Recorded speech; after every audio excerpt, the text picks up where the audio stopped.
Good evening, everyone. The September 17th, 2025 Arlington County Board of Zoning Appeals is now in session. I am Richard Kaplan, Chair of the Board of Zoning Appeals. This board is made up of 5 citizens appointed by the Circuit Court. Tonight, in addition to myself, we have members Inta Malice, Judy Freshman, and Alex Kumana, and Carol McCoskry is joining us virtually tonight because she is outside the jurisdiction. Also present is the professional staff, including Megan Ryan, BZA Associate Planner, Brett Goldberg, BZA Associate Planner, and Stephen Rissy, Zoning Prim Supervisor. To avoid disruptions, we ask that you please place your mobile devices in silent mode. Before we begin tonight's hearing, I will discuss this board's powers and the procedures for tonight's hearing. The board's powers are prescribed in the Code of Virginia and are set forth in further detail in the county's zoning ordinance adopted by the county board. The Board of Zoning Appeals does not have the power to rezone property or to amend the regulations in the Arlington County's zoning ordinance. That authority rests solely with the county board. This board does have the authority to do 3 things.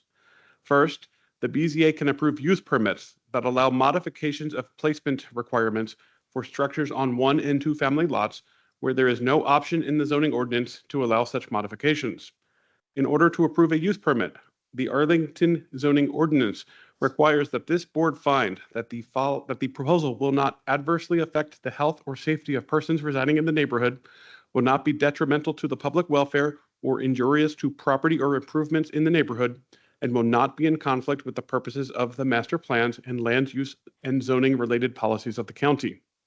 In making these findings, the BZA shall consider whether the modification will promote compatibility of the development with the surrounding neighborhood because the structure's overall size, footprint, and placement are similar to those of the structures on the properties surrounding the lot in question, and whether the modification will help preserve natural landform, historical features, and/or significant trees and foliage. When approving use permits, this board may impose conditions that it deems necessary and in the public interest, including but not limited to the duration of the use permit. This board does not have the authority to grant use permits to modify the requirements for expanded housing option developments. Second, the BZA can grant variances from the specific requirements of the zoning ordinance.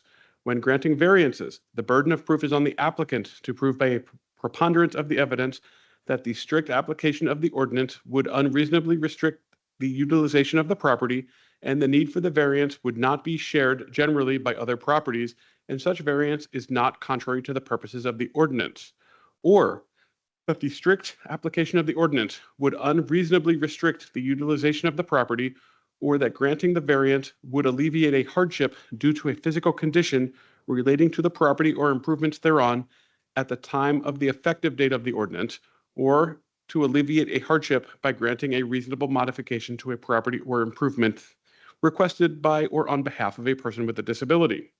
In all variance cases, the property for which the variance is being requested must have been acquired in good faith, and any hardship was not created by the applicant. That the variance granted will not be a substantial detriment to the adjacent property and nearby properties in the proximity of the geographic area, that the condition or situation of the property concerned is not of so general or reoccurring a nature as to make reasonably practicable the adoption of an amendment to the ordinance, that the granting of the variance will not result in a use that is not otherwise permitted on the property or change the zoning classification of the property, and lastly, that the relief or remedy obtained through the variance is not available through a special exception process that is provided for under the zoning ordinance or subdivision ordinance.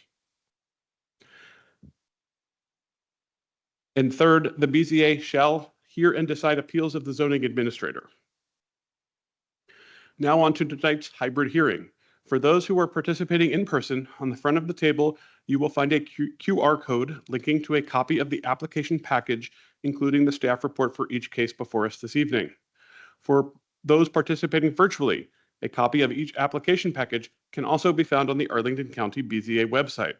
There is also a link in the chat for the application packages. If you are attending virtually and lose connectivity, please reconnect with us by phone. If you are attending via Teams, please keep yourself muted and cameras off until called upon. Turn off the sound and any other devices around you to minimize interference. When called upon to speak, please turn on your camera and unmute yourself, by clicking on the microphone icon that is located in the meeting command bar. County staff does not have the ability to unmute you. The meeting chat is active for technical support assistance only. My script just skipped on me.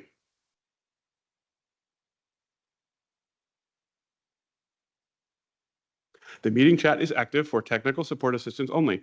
The meeting chat should not be used for discussion, public comment, questions about agenda items, or requests for more information. All public comments must be shared verbally or have been previously provided in writing for the record during the assigned testimony period. This evening, staff will call each case and will provide a brief staff report and recommendation. Next, board members will ask questions of staff. Applicant or their representative will then be given an opportunity to make comments to support the application or the appeal.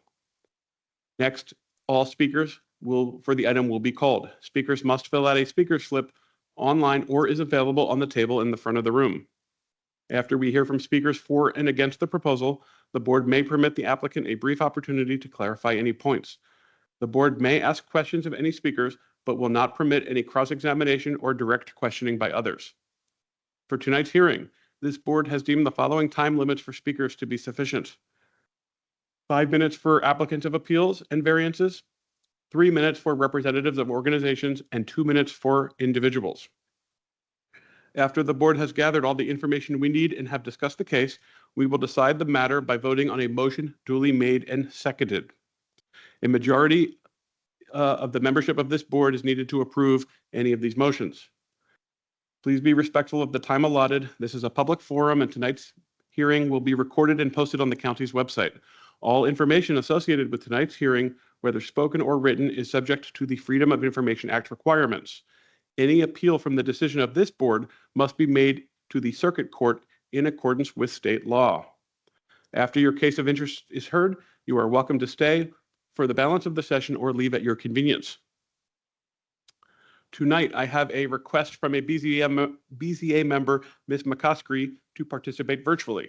Virginia law requires that there is an in-person quorum, and as such, I will note that we do have a 3 in-person quorum for the record. We have at least 3. Sorry.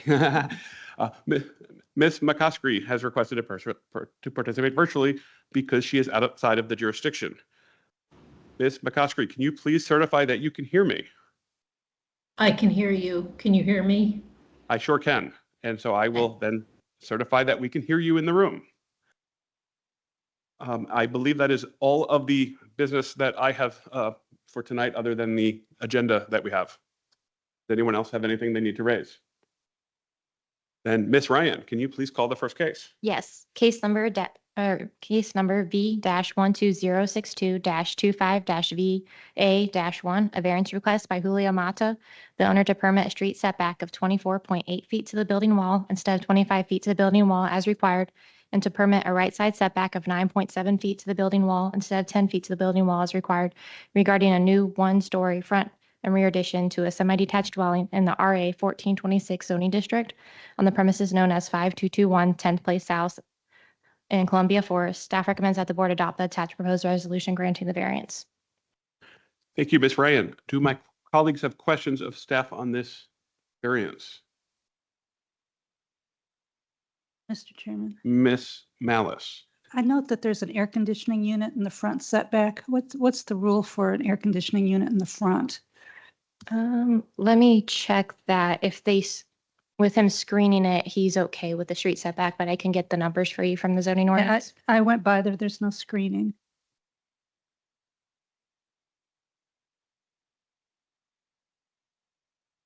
Just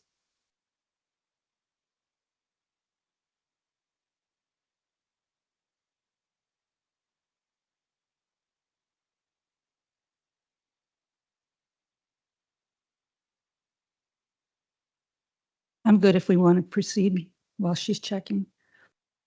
Is the applicant with us or virtually? Yeah. Good evening. Yeah, my name is Julio Mota.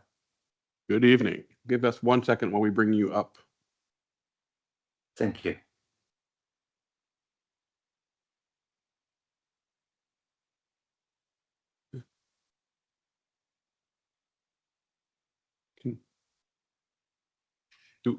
I don't know who's running the teams. Can you spotlight person?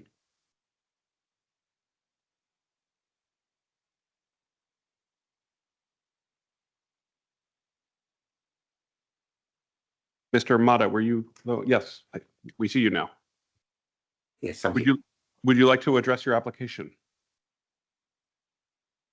The only thing that I can say is sorry because I didn't know that I have to follow these measurements, and I did follow it, but then I was short. I mean, I went over 1 inch. That's the way I feel. Like I went a little bit the 25 that I have to kick and when I from and the side. I supposed to keep it in 3 feet, and when I did the wall with the siding, it went beyond the 3 feet. Now about the air conditioning, I put a wood screen for the better looking. That was part of one of the things that I think that I can accomplish. And what I can say is I was trying to do my addition by myself and trying to get a good pointers from friends, and I did my best to invest here in Arlington County. And I've been here in this county since 2008. Very nice place, secure. Even red fox run by my house, so I love it. And that's all I can say about my application. And I don't know if this is the right words to say, but I would like to get forgiveness for the measurements that I made. That's all I have. Thank you. Thank you. Ms. McCoskey, did you have questions for the applicant or for staff? Well, I'm not sure who it's for actually, but as I read this, it is 25 feet, which meets the setback to the foundation wall. Is that correct? And it's when you add the siding that it intrudes into the setback. Is that correct? Either staff or Mr. Moto could answer. Yeah, I did measure from the sidewalk to the area that I'm supposed to build in, and I didn't realize that I have to give 1 more inch. That's what I learned when I was going into the process. Okay, I'll just say for the record, it always I don't like it when we get something that has violated it, but I understand and I appreciate your honesty, Mr. Moto, about sort of what happened here. And I probably will support it because I think it's a minimal change, but I wish we didn't have these kind of applications come to us where we have to approve something that was somebody's mistake after the fact. But I appreciate your honesty and forthrightness about this. Thank you. Thank you. So Ms. there's, Fran. so the requirement for the AC, if it's unscreened, it's supposed to be 25 feet from the street, from the property line fronting the street. And if it's screened, then it's an 8-foot requirement. Do you have a picture of what it looks like right now? A picture of what? Uh, Brett, are you able to pull that up? I do have pictures, but I don't know how to download it in the system.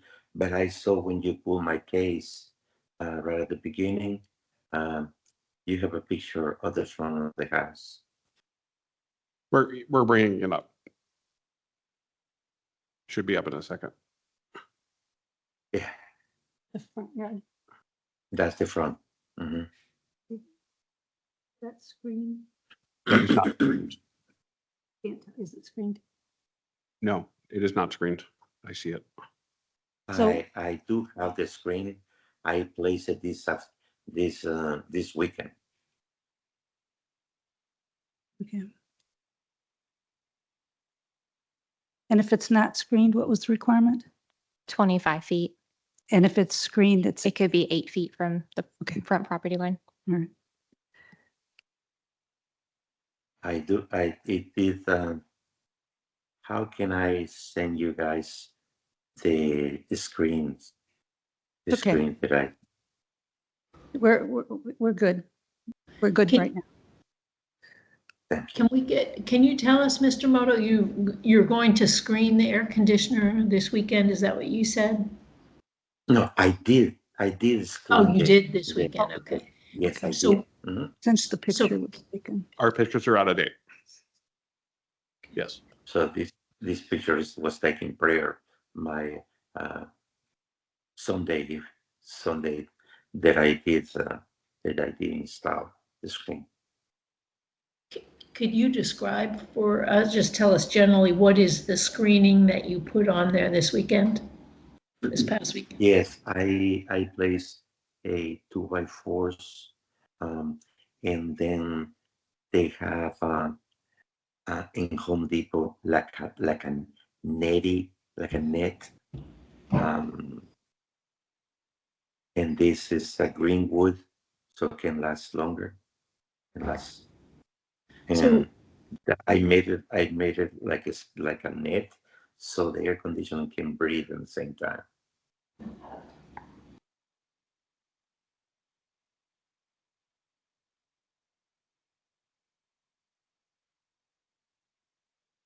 I guess a question for staff. Does that sound adequate to you? Without seeing it, I would recommend adding a condition potentially for it to be screened. Are you okay? You guys are okay if I step outside and try to send you live screen? Because I just need to run to the door to see for you to see it. I think staff will handle that, county staff will handle that in an inspection before the final approval. So I'm not sure that, I don't know that I need, I'm not sure we even need a condition, because I would assume that that's going to be covered by staff's final approval anyway. Right, we're not granting any additional relief for the air conditioner, so that's a matter that should be handled by staff during their normal processes for approving these. Which is how this applicant ended up before us. Does that sound, will there be another inspection? I think a lot of times the plan reviewers will ask for photos of the AC units to see how it's screened, to see if it's acceptable, Okay. if it is within the setbacks. Okay. Yeah, and I think I this see. approval would allow for just the 24.8 Right, foot setback, and so the AC wouldn't meet that unless it is subject to the 8-foot requirement.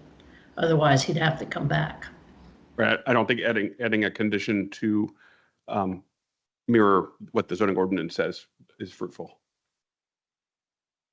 It's required anyway, so us adding a condition doesn't add anything.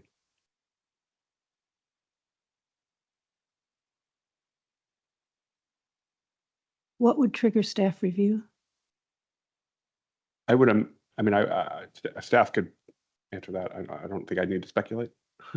But I would imagine that final approval gets an inspection. Is there another final approval or? is Right this- now, it's the wall check zoning plan review rejected because of the wall check, the setbacks So not being you'll met. come So the AC unit would be one where they would check the screening because it's Okay. within the setbacks. Thank you. Anything further from my colleagues? Mr. Chairman, I do wish to support this, but my question has to do with with our resolution. Are we in agreement that this is alleviating a hardship?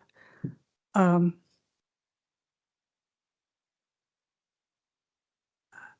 have a question as to whether that's really what's happening here.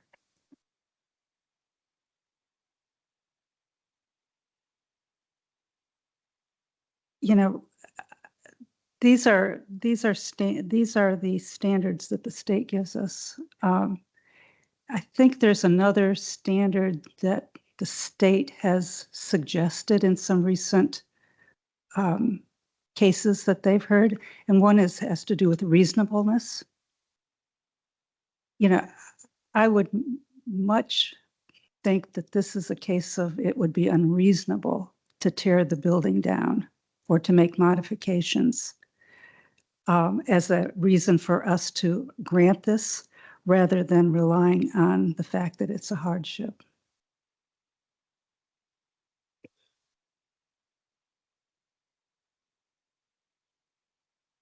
I mean, I think that, in my view is that the reasonable relates to the hardship, right? So that this is a very extremely reasonable modification of an inch to alleviate the hardship.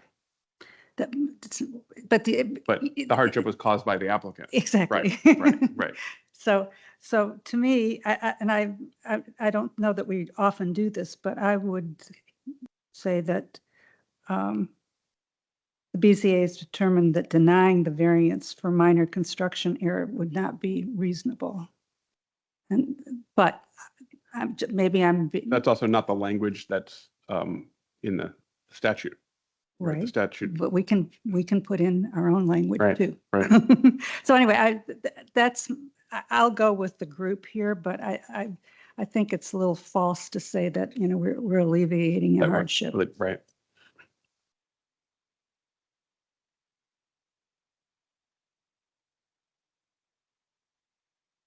It's also not quite a physical condition relating to the property.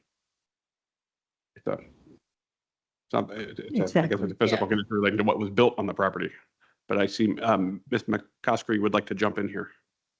Yeah, I was just thinking it's also didn't exist upon the effective date of the zoning ordinance. I actually think that probably, I mean, this is a situation where something was created, but I think a number of us are interested, you know, this was created by an action of the applicant, but I think we all recognize that given where we are today, maybe it is really the first standard that the strict application of the terms of the ordinance would unreasonably restrict the utilization of the property, given where we are today.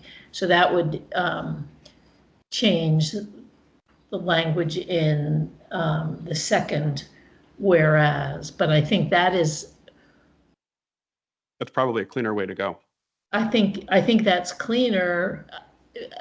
You know, it's not perfect, but I think given where we are today and given this applicant's efforts to try to do things right, I think we're all willing to maybe go with that. And it seems to me that given where we are today, this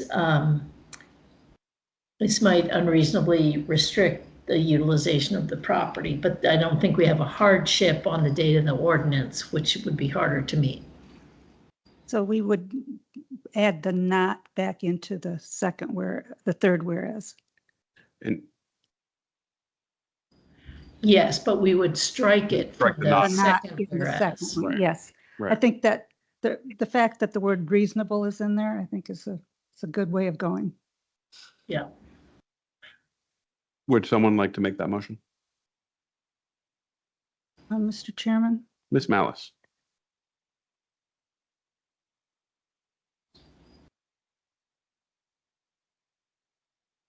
I move that the Board of Zoning Appeals adopt the attached proposed resolution granting the variance V-12062-25-VA-1 with following modifications to the proposed resolution.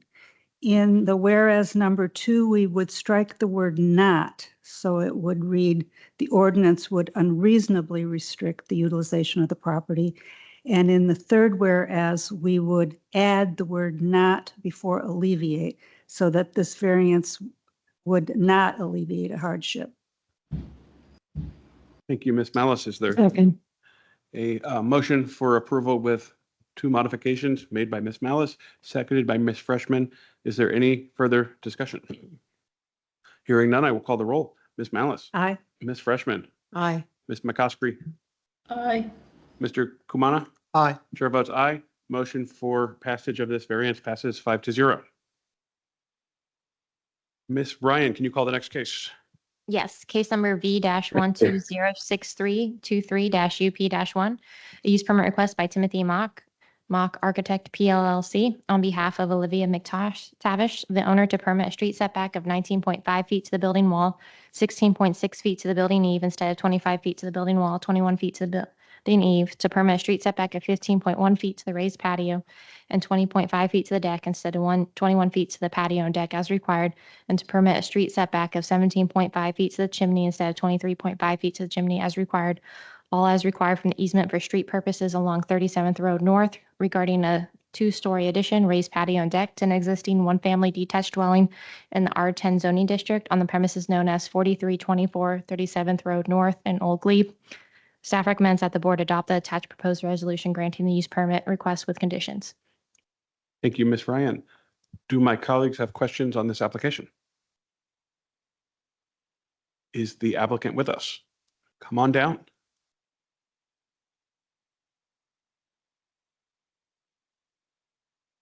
Evening. Would you like to speak to your application? Would you like to speak to your application? I have a question.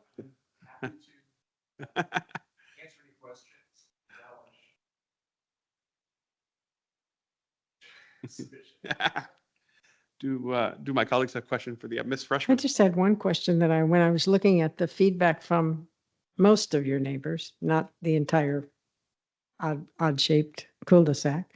There was someone, Elizabeth Pineda, Elizabeth Har Pineda. And I couldn't find her address, so I didn't know which house was hers. I'm looking at the tax map, but what?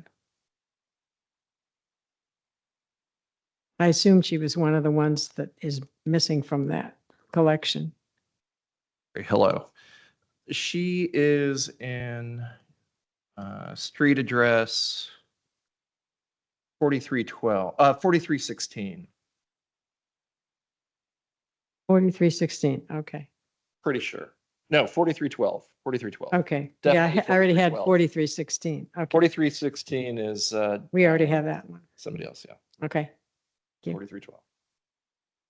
Anything further? I Ms. have- Malice? I have difficulty reading the plat, so I'm not sure who to direct those questions to. I in- can speak to the plat.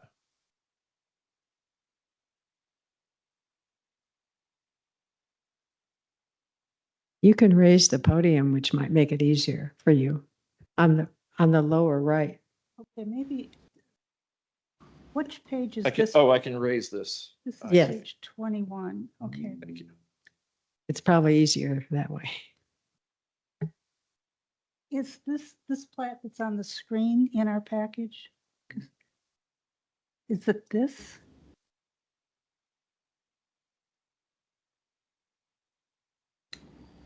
Because that one looks a lot clearer than the one I'm looking at.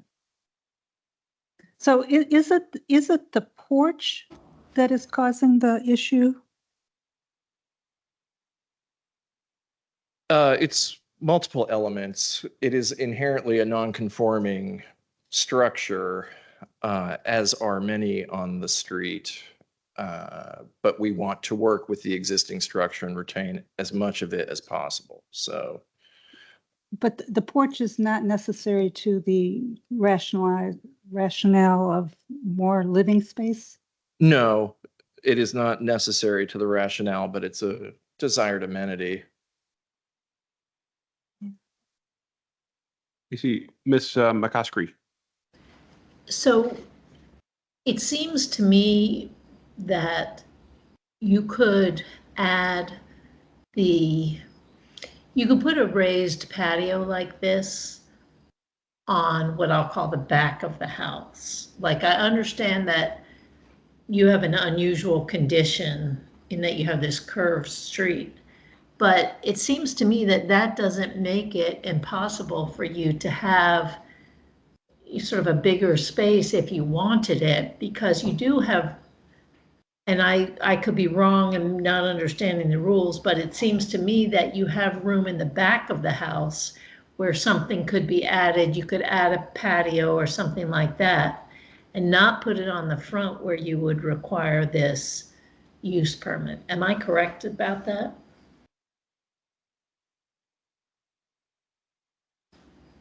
Yes and no. We're adding to the front both building volume as well as the raised patio in the front.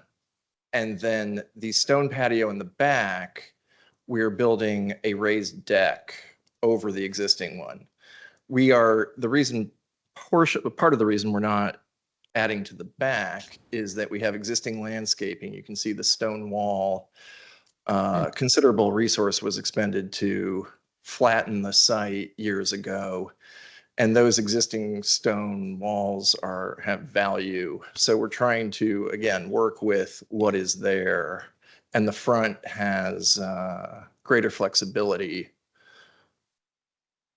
There is already a deck above the stone patio. If we go to the photos that I can show you. So it is effectively the same deck, just rebuilt. And part of that is because we're retaining the same kitchen, which is in the back of the house. So we're trying to work with the interior utilities of the structure. The front has fewer utilities. Okay. The plat's not gonna, is ineffective at explaining my answer. The plans are better. So are you saying that there's restrictions on what you can do in the back because of utility easements or something? No.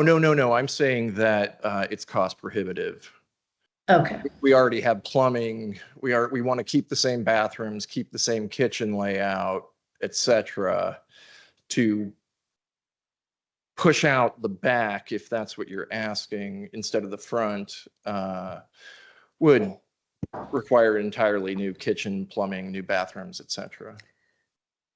Okay, but does the house itself, like I see this proposed raised patio, but does the house itself encroach into the setback more than what is there today? Yes. Okay. And then in addition, you have the proposed raised patio, which will extend further into the setback. Correct. Okay. And that is all true. And that is why we show comparable homes on the street that encroach even further, 9-foot setbacks rather than 16, 12-foot setback instead of 16. And it's all in the same cul-de-sac. It's a very difficult topography to work with. So the builders that built there beforehand, apparently, whether there was zoning in place or not, I could not tell you, but many of the homes are non-conforming. So, what would be the setback with the new building, but without the porch? Can I walk to hear her more closely? What's your question? Without the porch? Without the porch. If you just built, you're enlarging your structure, what would be the setback without the porch? It's this flat. 19.5 feet. That's what you're asking for right now. Correct. That's.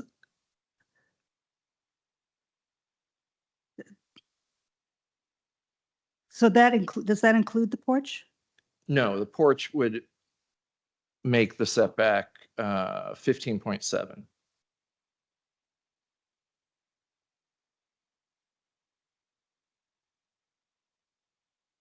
I don't understand. Would it help to show the block? Like, No, we need to understand your property. okay. You're asking for a 19.5 setback instead of 25 feet. Correct. And that's to the And a building street, wall. Correct. that's to Then the, there's also a the street. 15.1 to the patio. 20.5 to the patio That's in the back. in the back. Mhm. Oh, That's what it's, yeah. that's in the The back. terminology, there's the proposed raised patio, and then it says stone patio there. There's a deck above it as well. So The street, there, the street setback of 19.5 includes the patio, that, the porch, I'm sorry. it does include- not. It is the house. I think it might be that 6.6 to the eve. That So where's the porch? The porch doesn't need a setback? Did I say porch? I meant, are we talking about the front of the house? Yes. The patio is 15.17. The porch, that is, that was not altered terminologically, sorry.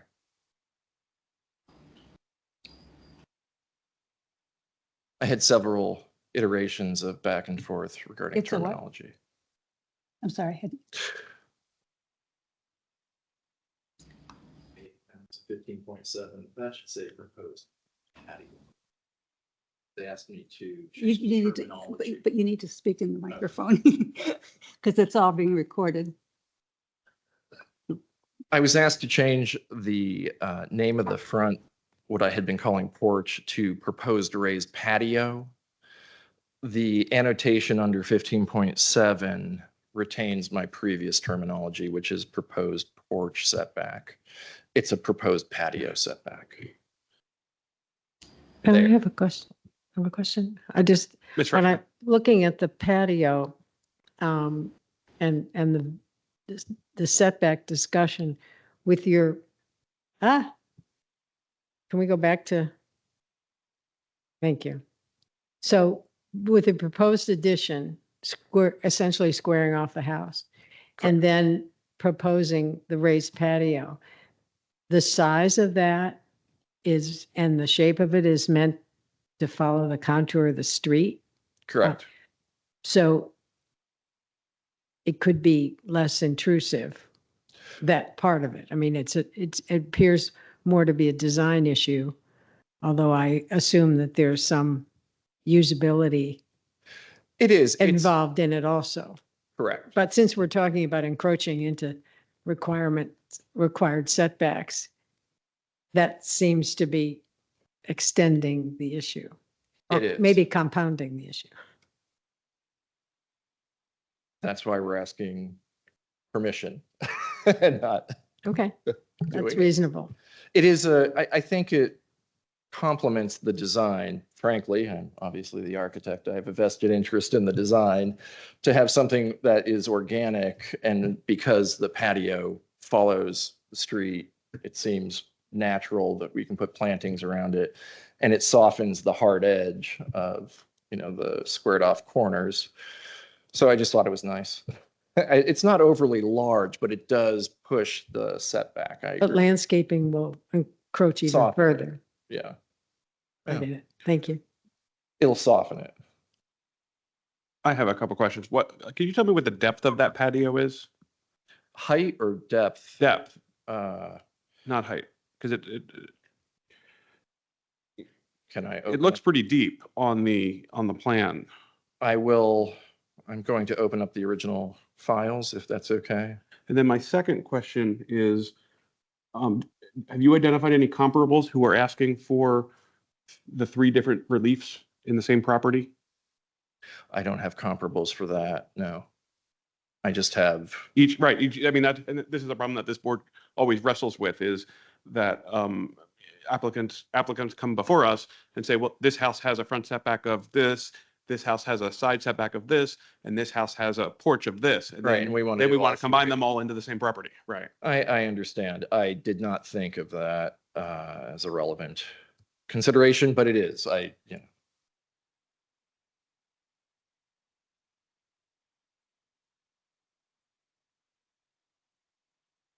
I'll let my colleagues weigh in before I give any of my thoughts, because I don't want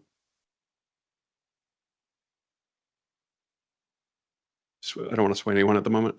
I'm sorry, what? I don't think so.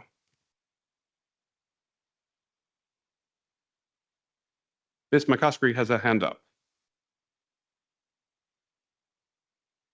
Dave. I'm sorry, that's a leftover. I'll take it down. Oh, okay.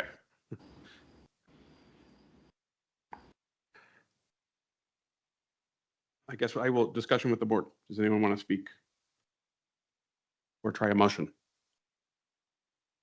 So as it is irregular in shape, would you prefer the longest diagonal? Or, So- or if you have I imagine you don't have an average, but, Okay, or the range, whatever. about 17 feet from the furthest corner,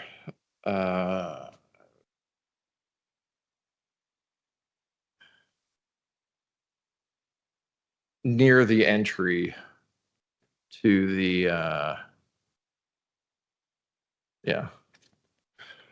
So if you look at where it says 4 feet at the entry, the intersection of the 4-foot dimension and the Right. 15-foot 2 dimension to the perimeter as a Right, straight as a straight line line. is 17 feet, but usably, it's less in a variety. So, but again, I'll just say the width of that area, well, it's 15 feet wide effectively.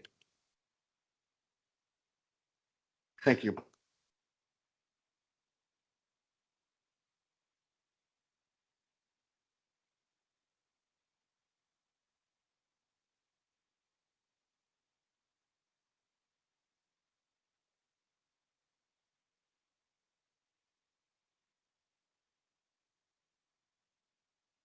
Ms. Ryan, we don't have the square footage of that proposed raised patio, do we?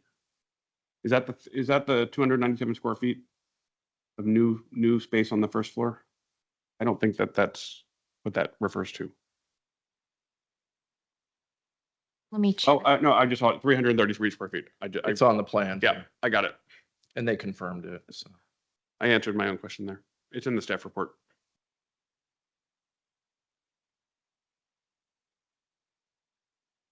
Would anyone like to start us off? Mr. Chairman, Ms. Mouse? I am concerned about the porch as we're asking for relief, setback relief for basically a design element. And I have a little concern about that. Thank you, Ms. Malice.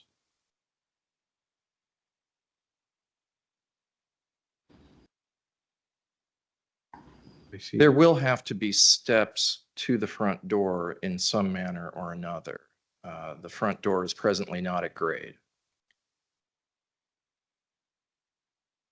I think the discussion's with the board right now. Ms. McCoskey?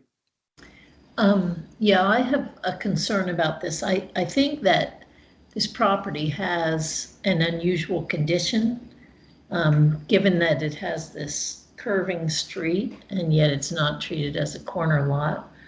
But I also don't believe that that unusual condition justifies this extent of the departure from the zoning requirements and what I, think makes up the zoning related policies and planning and land use plans of the county, which are reflected to a great extent in the zoning ordinance. So I have a real concern that this is simply, I appreciate that there's maybe good design that's gone on here, but unfortunately, because it's done in a way that also just ignores to a great extent the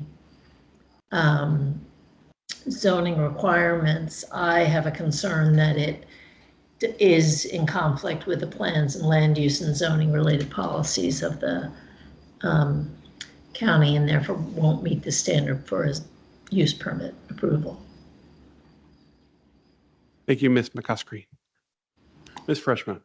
I largely agree with that. I realize that they're enlarging the house itself. There is outside recreational kind of space in the back. And so while you definitely would have to have some sort of steps and landing to the front, I think I like the design. I just think that it's asking more than is reasonable to encroach, given the contours of the property too.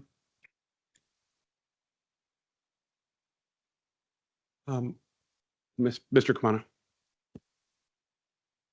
Are we open to the idea of possibly permitting some use permit and voting against some that we feel less comfortable with? Or is this all or nothing for you all? I think that would be a deferral. I don't think we can do anything on the spot because we would need plans to review. Okay.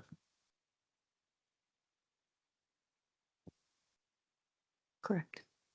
I mean, if anyone else wants to try, I don't think that this is going to be something we can, we can do a quick change, and I think it's Yeah. going to have to come back before us.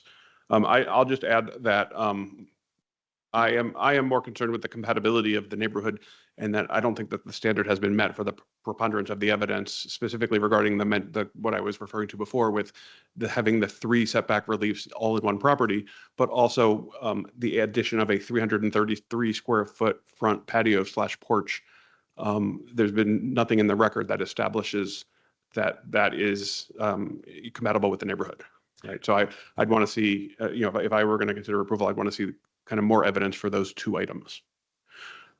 That being said, it does look like I don't know where my colleagues are on the other 2, the chimney and the main building relief, and where we go from here. So I guess my thought for my colleagues is maybe a 2-month deferral to get new plans and let the applicant take what he's heard before us and try again.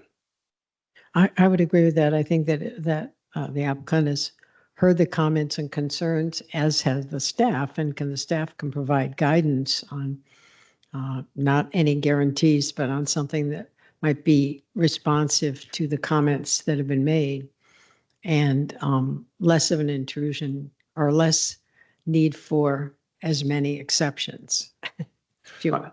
My main concern is the front porch. Well, yes, that's why we take the package as a whole. And because Okay. there is outdoor access on Right. the rear existing, And and- really for just and with really existing something that's 17 retaining feet walls wide. and things that they want to keep, so. That is a lesser lift than changing the building in terms of modifications. And I want to make sure I'm hearing that correct. If the primary objection is the proposed raised patio, I'm happy to go back and attempt to change that. Is the building proper? Will I receive guidance regarding the design of the building proper? For instance, if we came in with just the building proper and necessary steps and patio.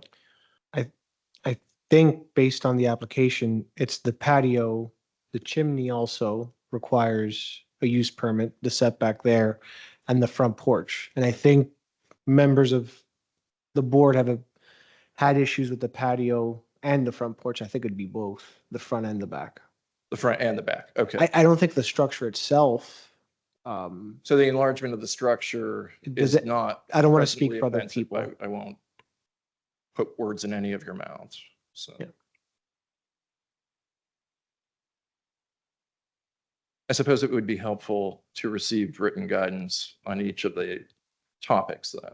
Is that And likely? there'll be meeting minutes, I believe, and Yeah, I mean, I don't know that we've waited. We would not give I- further guidance than what Yeah, you heard tonight.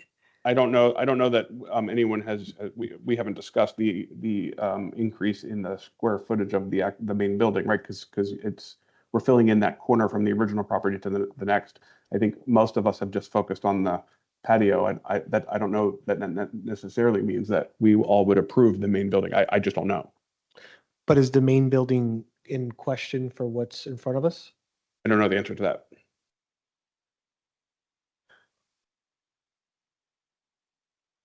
The main building begins as a non-conforming property.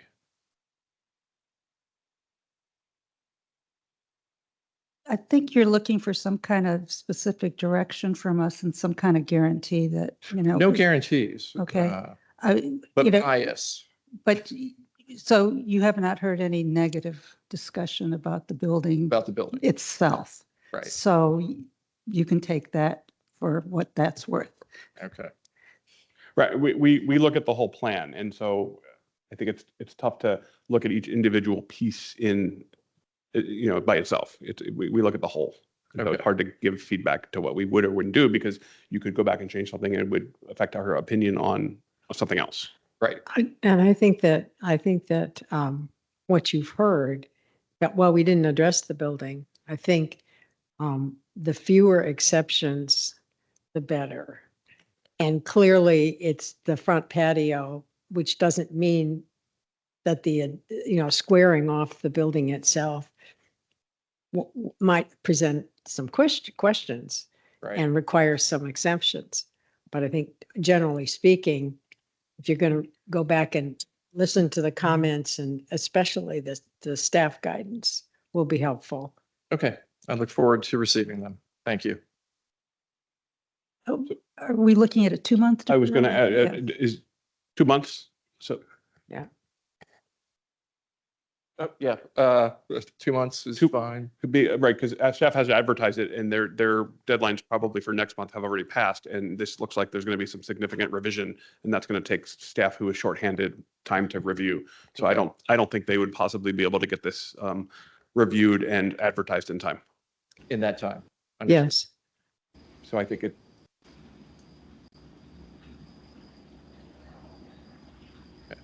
The owner. Patient as a saint. So, thank you. so that is The November. Motion? from, does someone have the date in front of them? Ms. Freshman? Oh, here we go. Yay. In case V-12063-23-UP1, I moved deferral of the case to the November BZA. Specifically, that is the 19th, November. November 19th, 2025 BZA. Second. A motion by Ms. Freshman for deferral to November 17th, did you say? 19th. 19th, November 19th. BZA hearing seconded by Ms. Malice. Is there any further discussion? Hearing none, I will call the roll. Ms. Malice, Aye. Ms. Freshman, Aye. Ms. McCoskey, Aye. Mr. Kumana. Aye. Chair votes aye. Aye. Motion for deferral to November passes 5-0. Good Thank luck. you. We'll see you back. Ms. Ryan, can you call the third case, please? Yes, case number V-12064-24-UP-1, a use permit request by Sarah Holland, the owner, to permit a street setback of 16.1 feet to the porch, 15.1 feet to the porch eve, instead of 21 feet to the porch, 19.5 feet to the porch eve, as required from the South Quincy Street right-of-way, regarding a wraparound porch addition to an existing one-family detached dwelling on a corner lot in the R6 zoning district on the premises known as 3918 16th Street South in Douglas Park. Staff recommends that the board adopt the attached proposed resolution denying the use permit request. An alternative resolution with conditions has been provided should the BZA see fit to approve the use permit request as advertised. Note there is supplemental material that came in for this case, which includes a BZA comment form and letter in opposition from Albert Fox. Thank you, Ms. Ryan. Do my colleagues have questions for staff? Should we hear from the applicant? Ms. Malice. One quick question. There's a hand-drawn plat in this package. Is that what we should be looking at, or should we be looking at something else? Yeah, the hand drawing should give you a reference to the setbacks, and then there's also a floor plans a couple pages down that. Okay, but it's the plat itself, this hand-drawn Yep, that's represents. the existing plot. And it's upside down.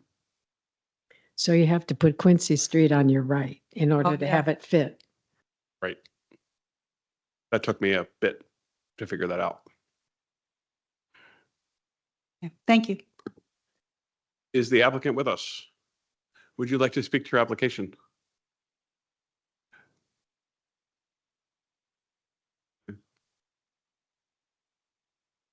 Can you pull that microphone a little closer? I mean, like, so it picks it up, yeah. Oh, can you turn it on? That better? Yes, much better. I'm the owner of the property. I don't have an architect with me or anything like that, so make your questions general and I can probably help you as much as I can. I have it's a corner plot in the neighborhood that most of the homes have deep backyards. Mine does not. I'm trying to increase the ground level, the first level floor space, just to make it a little larger as I try to age in place there. I looked at various places to try to put this porch. It makes sense on that Quincy Street side simply because the living room and dining room are on that side, and that makes the access to it much more realistic. I also don't believe I could go out on the other side of the house if I wanted to, because there's another house there and I would go into the setback as well. If you have any questions, let me know. Thank you. Does anyone want to speak? There are no speakers, but we do, do you want to address any of have you had a chance? Mr. Fox? Yes. Yes. You want me to, he lives behind me. When I got all of the other neighbors to say that it was okay, he told me that he was against variances for any reason. I asked if there was anything I could do to make it more palatable for him, and he basically said no. I know that I think he believes that setbacks are there for a reason and should never be built within, although I will point out that most houses in my neighborhood on the corner have built into the setback or were originally built in the setback, and the setbacks were determined after that because they were mostly built in the early 40s.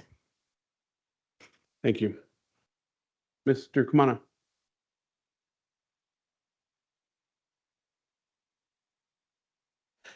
Sorry. On the side of the house where a conforming wraparound patio would have been 3 feet instead of 8 feet, is that next to a neighbor or next to an adjoining? On this, you're talking the side of my house, Yes. the western side, the Quincy Street side. Yes.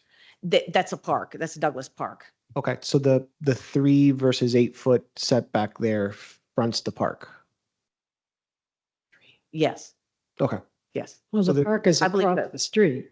yes, on the Yeah. other side of the street.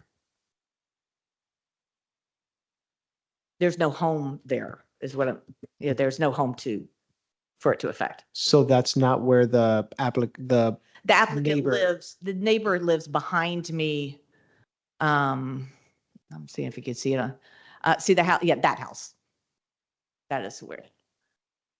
1609 on the tax map is the neighbor. If you zoom in a little bit more on that, yeah, 1609 is the neighbor.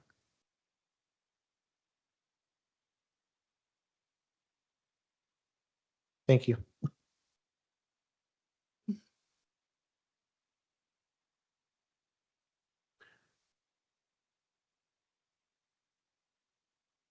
You mentioned that other neighbors have done this, but I don't think we have anything from staff that suggests that there's anything comparable in the neighborhood. I didn't turn in anything that showed comparables because I Now, guess I staff- was under the impression the staff would, yeah. Yeah, they did, and it appears that they did not find any comparables. Really?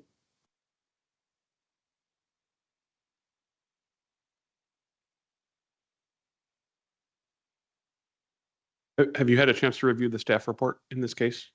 I looked at it, but I don't remember that. Because staff is recommending denial on the premise of not having comparables to establish compatibility with the neighborhood. Okay, so if I can find comparables, could I come back? Well, actually, staff has already done that research. Okay, I didn't get that. Somebody has to go first to have comparables. Right. In my opinion, this is an unusually small lot. And house built 10 years before the zoning ordinance even came in is most likely going to have issues from the get-go, even before you try to expand it in any direction. So I'm sympathetic to the application, understanding that there are difficulties for approving variances. So I'm looking at this and it's not an undersized lot. It's in fact over the R6 requires a minimum of 6,000 and this is 2336 or 2347. And I'll also add that it is also less than a foot unconforming. Right, the setback to the Yeah. side, the longer side, I would consider it the front, but I think the county considers it the side is 24.4, right? So it's probably 8 inches if my math is right. So it's actually almost a conforming house. And staff can chime in if I'm totally wrong there, which I often am. Sorry, can you just repeat that note? That the placement of the current house structure is almost conforming. It's non-conforming because it's the side setback is 24.4 to the Versus- street, Yeah. and not right. So it's 0.6 of a foot, which is 8 inches, 7 inches, right?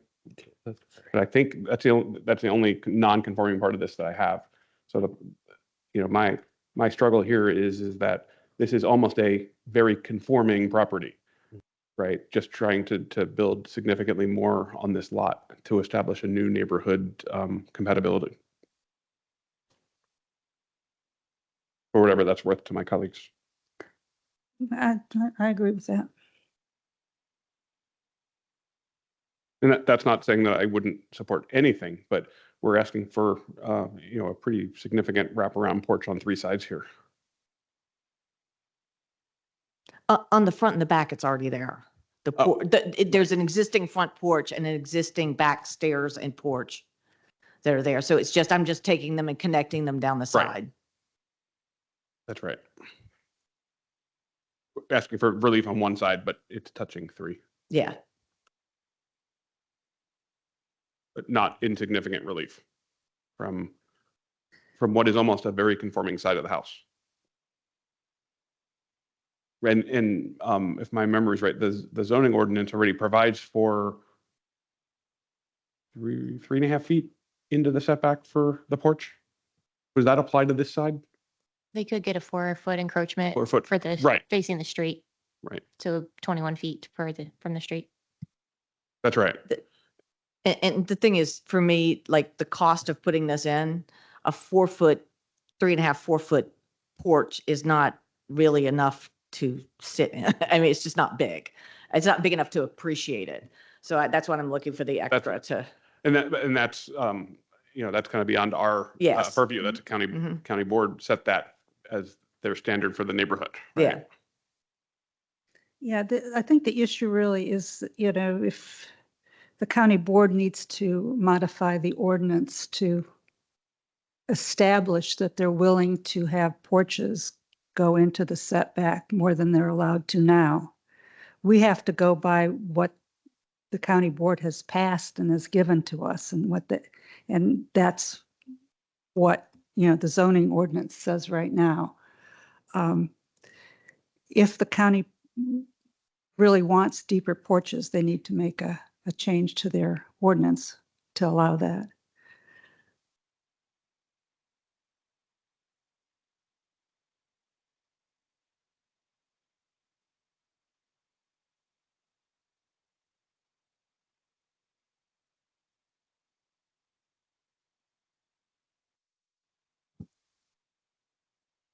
She's still with us. I think so. Would anyone like to try a motion, or Mr. Chairman? Miss Malice? Could I, before Oh. you, Okay. before, Miss sorry, McCoskey. before you make a motion, and I tried to raise my hand, but I didn't push the right button enough. But I do want to suggest one thing, and this is, I want to suggest it before we make a motion, because somebody can either include it or not as they deem appropriate. But I would add a whereas into the motion to deny, if that's what people are going to use, that says, whereas the Board of Zoning Appeals has determined that the modification to size and placement is in conflict with the board, with land use policies and zoning related policies of the county, provided for setbacks and porch size. And this relates to the fact that there's, and I've been fairly consistent on this issue, but the fact that the county board does set a 4-foot size for porches throughout the county. And so I think that that sets their policy on the size and placement of porches. And I understand Ms. Holland's desire, and honestly, it comes up regularly that we need to expand the size for porches, but that is not what's currently in the zoning ordinance. So I propose that we add that whereas into the resolution for denial, if that's what's going to be recommended by anybody.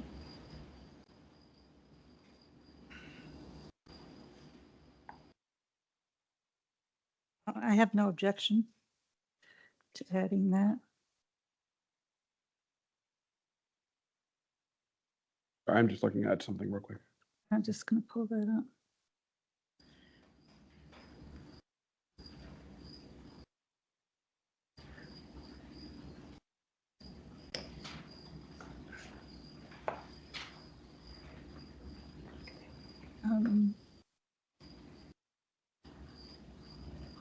Mr. Chairman, Ms. Malice, I move that the Board of Zoning Appeals adopt the attached proposed resolution denying use permit V-12064-24-UP-1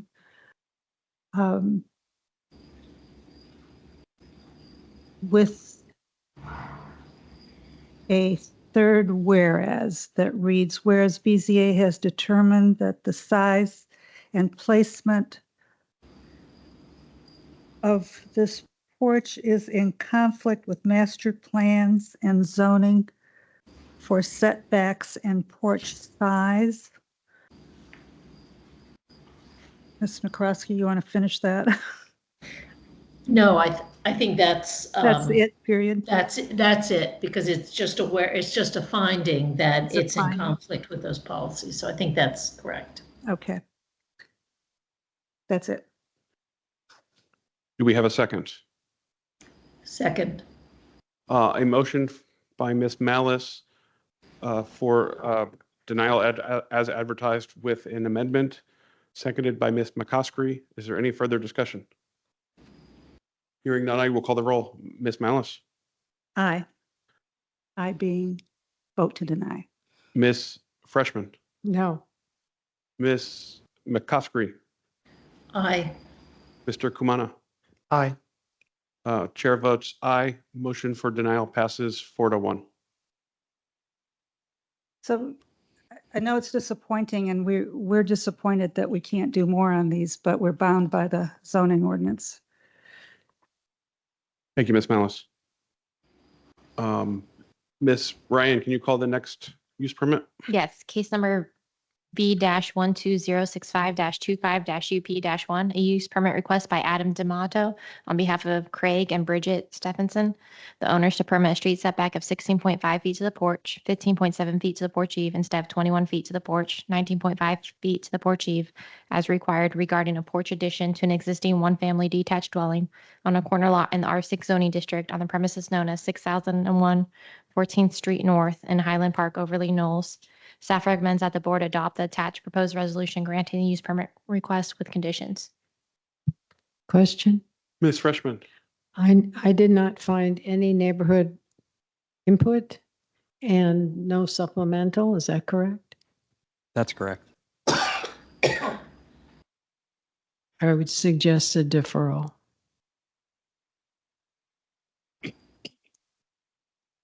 is there any further questions for staff or comments before we hear from the applicant? And we can address that at that time. Is the applicant with us?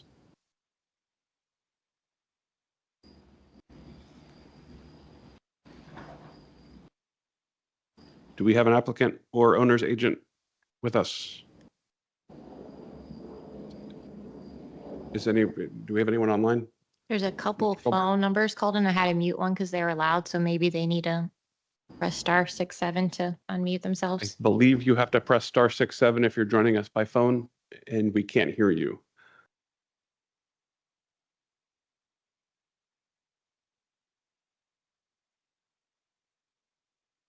If the applicant is not with us and their agent is not with us, Yeah. then Hi, yes. Hi. I am the applicant and I have been on the line. My agent, I was imagining would be speaking for me, What but is your name? yeah, I'm sorry. I Can you am- say your name again? yes, CJ or Craig Stephenson, CJ Stephenson. I'm the owner of the property. Okay. Would you like to speak to your application? Sure. I assumed my own agent would be doing that for me. So again, this is all very new to me. But the application is really for our front porch. It's old. I mean, if you want to call it a porch, our front steps. It's old. Bricks are falling apart, and we were hoping to repair and put a roof over the top to provide coverage in certain weather, and just overall, improvements to make it look nicer. But that is, really the gist of what we're hoping to accomplish here. But I know that the setback starts on that outside wall, so the steps are already over that setback, I believe. And again, wasn't prepared to make these remarks, but Yep. Doing my best to provide what information I can. So, one of this board's jobs is to judge the compatibility of the neighborhood, and one of the methods that we use in order to do that is that we ask applicants to show their plans that require relief to neighbors to get their feedback. And we don't see that has been done in this case. Have you been able to obtain any feedback from your neighbors and get some sign off? I have had positive responses from talking with them, but nothing that I could bring to you formally. I know my neighbors across the street are in support of the plan, and I have not in a sense that I brought it to them and to say, "Hey, look, I need your approval," but in just friendly conversation. I know that another couple down the street also is in approval, but I mean that is to the extent of what I have, what I have heard, and there's been no one that's said anything to the contrary. But again, I wasn't aware of the situation we're discussing, right? So I'll just say, when you applied for this use permit, the board has written a letter, and it outlines what our expectations are that you have discussed and get a petition signed from neighbors, as well as our assistant to the BZA typically sends out emails outlining the missing feedback forms, as well as on the online permitting system. It also has a link to. It asks a question of whether the feedback has been received and that's been complete, and you have to actually check a box to do that. So I will defer to my colleagues on, for this plan, whether we feel that feedback's required or not. But I guess my feeling was that it would be. But Mr. I will Chairman, let you. Yes. I move in case number V-12065-25-UP-1 that we defer this matter to the October BZA hearing for neighborhood feedback. And that's hearing date is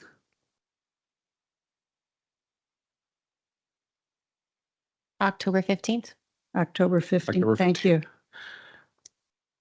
Is there a second for that? Second. Is there any further discussion? I will just add that I did receive an email from the BZA's assistant that she did send the feedback email that we all expect to the owner's agent. the owner's agent. Okay. Hearing, Ms. McCoskey, is that a new hand? Yes, it is. I just wondered, would the applicant agree to that deferral for a month so that they can get some input from their neighbors and we can have that formal information when we consider this matter? I don't, is there an alternative here? I mean, it sounds like there's not really it's either denial or deferral, right? I think that's probably right. I think that, and can't speak for everybody, but I think that in general, the BZA members are concerned when they don't know whether the neighbors are on board with the specific and have seen the specific proposal that moves forward. But I just want to make sure that, if you would rather have us just vote on it tonight, we could do that. But yes, you can't predict anything. I think there's a likelihood that folks would not support this because they just don't know what the neighbors think at all. Okay. Then no, I don't have any issues with that. And I'll get back with my agent because I certainly didn't receive or maybe there was a lost in translation situation in regards to the feedback request. But I will reach out. I guess I'm certainly fine with the deferral then. I don't want to have it denied. And it should be in all directions. In other words, not just because you don't actually have a house straight across from you, but you have on other three sides. Thank you, Correct. Ms. Yes. Yes, and those are the ones that I know, and I know they won't have any objections, so I'm sure this could be obtained fairly easy. So we have an open motion by Ms. Malice, seconded by Ms. Freshman for deferral to October. Hearing no more discussion, I will call the roll. Ms. Malice. Aye. Ms. Freshman. Aye. Ms. McCoskey. Aye. Mr. Kumana. Aye. Chair votes aye. Motion passes 5-0 for a deferral to October. Ms. Ryan, can you call the next case? Yes, case number V-12066-25-UP-1, a use permit request by Gaurav and Neha Harnal, the owners to permit a rear setback of 23.1 feet to the building wall instead of 25 feet to the building wall as required, to permit a right side setback of 5 feet to the building wall and screen porch, 4.2 feet to the building eve instead of 8 feet to the building wall and porch, or 5 feet to the building eve as required, and to permit a total aggregate side width of 16.7 feet instead of 18 feet as required regarding a screen porch, garage, and building additions to an existing one-family detached dwelling in the R6 zoning district on the premises known as 5439 22nd Street North in the Leeway Overley. Staff recommends that the board adopt the attached proposed resolution denying the use permit request. An alternative resolution has been provided should the BZA see fit to approve the use permit request as advertised. And we have received supplemental material, which includes a BZA comment form in support, one letter in opposition, and then we have speakers that have signed up to speak on this. Thank you, Ms. Ryan. Questions for staff? Is the applicant with us? Would you like to speak to your application? I was just going to hand out a couple of things. We actually prepared some statements, so good. Set up right here.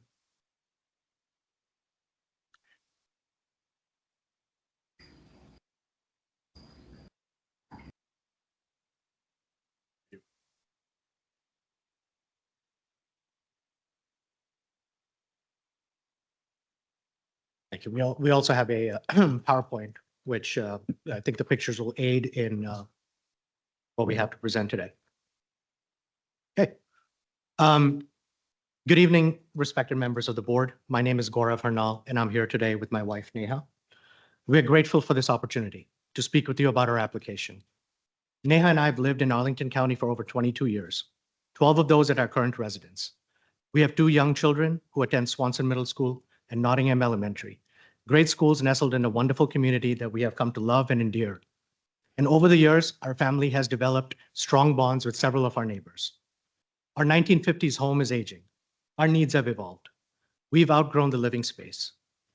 Neha works full-time from home, and she shares a 100-square-foot office/bedroom with our younger daughter that gives neither of them the privacy or the space that they need.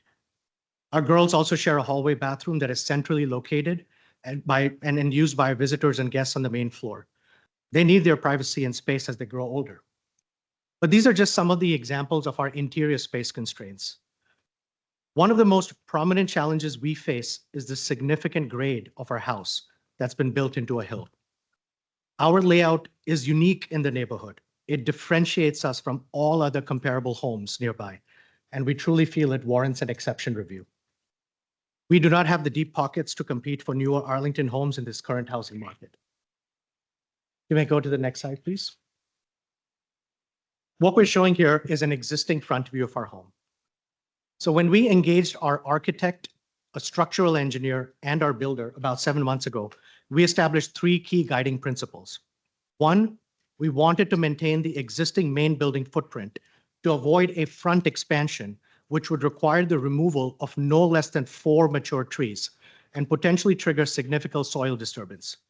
Just like Arlington County, we support maintaining a green footprint on our property. Our project is a pop-top renovation. It is not a tear down or rebuild. Consider this, if we sold our plot to a builder and they executed a tear down, there would be far more disruption to the environment, the hill, the trees, and that neighborhood. A renovation like ours blends the Arlington brick house charm with modern updates that meets today's generation and our working family needs. And many of the neighbors that we spoke with during our outreach said that they appreciated this aspect of our thoughtful design, including one neighbor who lives directly across the street, and she's been there for the last 40 years. So 2, any construction that we would do at or near the wall would need to either maintain or improve its stability. Our plan incorporates the replacement and reinforcement of a section of the stone retaining wall with concrete. This not only increases the strength and stability, it mitigates concerns of soil erosion and disturbance.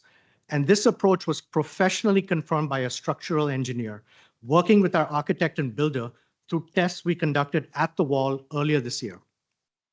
3, we want to smooth out the slope to accommodate the accessibility needs of our elderly parents, our young children, and to be able to provide a convenient, sheltered, direct access to our lower level. Navigating our steep driveway has been a constant hardship over the years.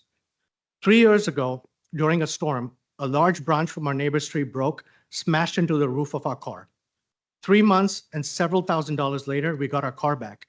And ever since then, we've been making a conscious effort to move our car to the street during storms, snow, and other weather events. To just simply avoid using our driveway, it ignores the other intended purposes. This is how we carry heavy bags and groceries up to the main level. Our elderly parents, they can't use the long stepped walkway up out in front of the house. So transporting it up via the car at the upper level is only our only choice. And our children struggle to get their bikes up and down the hill as we have no covered protection for them. Slide 3, please, the next one. In our proposed front view, we developed this illustration with our architect to show the placement of the proposed porch and the garage on our property and its relation to our neighbor. The key takeaways for you here. 1, our neighbor's privacy is not impacted due to the elevation differences between our homes. 2, the driveway would start to level out around the halfway point into the slope, and it would sit flush with the basement level. 3, it simplifies our ability to transport heavy bags, equipment, groceries, all of that into the house without having to traverse the full incline of the incline slope. It allows our elderly guests and our parents to have direct access to their room, which resides at the same level as the garage, so they won't have to climb any stairs. And finally, our vehicle and bicycles would receive covered protection on site from theft and outdoor elements. I do realize I've gone a little over time. I just need 30 seconds to close out. Thank you. In conclusion, we really want to thank you for your due diligence in reviewing our application. We sincerely hope that you take our strong desire to improve our living conditions and our unique property challenges into perspective when you assess our application. And keep in mind, there were rear and side comparable structures found within the broader 500 feet radius. The rear setback allowance that we're asking for is for a 2 feet cantilever. There will be no change to the footprint of the existing back patio. And 3, there really was no other reasonable location for us to place a garage on this property. We are agreeable to the provisions stated in the alternative resolution, and we plea for an approval of our use case. We do have additional pictures also in the appendix, should the BZA board wish to review those with us. We really thank you for your time and attention this evening. Thank you. Do my colleagues have questions for the applicant? Mr. Chairman, Ms. Malice? the application says that you are requesting a right side setback of 5 feet Correct. and 8 feet is by right. That is correct. Is there any reason that you can't take that 3 feet and do it by right? Sorry, ma'am. May I? So Yeah. you want a setback of 5. Mhm. The standard is 8. Correct. So The garage is what triggers the required. how wide for is the use garage case. now? I'm sorry? How wide is the garage? We don't have a garage today. It would No, be the one you're 12 proposing, feet, the minimum that is required. for 12.1. garage. 12.1. Yeah. So the challenge with that is when you take the 12 feet and you place it on the driveway, it takes you pretty close to the wall. And so from there, then it's the 5 feet variance. Are you keeping the right side wall as is? We are keeping the retaining wall, the No, not the portion- retaining wall, the building, the right side of your house. Are you removing that wall? The chimney would have to be removed in order to accommodate the 12 feet. That is the only removal for the right side of the house. So could you take 3 feet out of the right side of your house? Could we take 3 feet out of the right side of a house? In theory, we could. The reason we're not doing that is because it would cause foundation disturbance and the excavation and everything there, and then it shrinks the footprint of the house. When we discussed that with the architect and our builder, it was quite cost prohibitive to look at any of that. So our approach was to stick with the existing foundation and also keep the entire brick structure, the first level, the basement level and the first level intact. So we wouldn't have to do any demolitions there. And my final question, the drawing, the elevations that you've shown, Yes, ma'am. it's actually the picture that you've shown, has the garage abutting the wall? The garage is abutting the wall. There is, in our application, and I wonder if that might be. That was just a yes. Oh, yes. It's abutting the wall and Yes. that wall belongs to you? That wall belongs to us. And how much land past that wall do you own? It would be about between 3 to 4 feet. It would have to be 3 feet. Yeah, Okay. 3 feet, I believe the plat. We have, Yes, if he's building to the wall, yeah, it would have to be 3 Have to be 3 feet. feet. yeah, 3 feet. Thank you. Anything further for this applicant?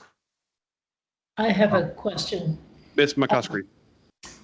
Yeah, it seems to me, and I guess I understand why you've got the 12 feet added on to the side, but why couldn't you use, and what seems to me is you've got space in the front yard. Like, couldn't you put you have 36.7 as your front setback now. And it seems to me you could use some of that area to put your garage more around the front and avoid the setbacks, avoid intruding into the setback. But I guess you said Yeah, this was the only place available. Can you just help me understand Yeah. why that is? I'll say it's the only reasonable place. The reason being, and maybe if we look at the front picture of the house, the stone stepway that goes, as well as a significant hill incline. And then, we've got the 4 trees. Actually, it would be the PowerPoint slide 1. PowerPoint slide 2. The idea behind not expanding in front of the house is to not disturb a very steep slope, to not have to uproot and cut down at least 4, that is a minimum, trees that would have to get cut down. Then on top of that, it would require us to expand the front foundation, which adds hundreds of thousands of dollars of cost as well. That would just disrupt, I think, the entire home and defeat the purpose of doing it as a renovation. And we very much actually want to keep the brick facade. I think that is something that is so unique to Arlington. I know there's a lot of homes that keep getting built around in the new modern farmhouse and things of those kind of things, but we love our property. We love our home there is. We're trying to figure out the most cost economical way to blend what we have today and just expand it so that we can continue to live in our home for many, many more years to come.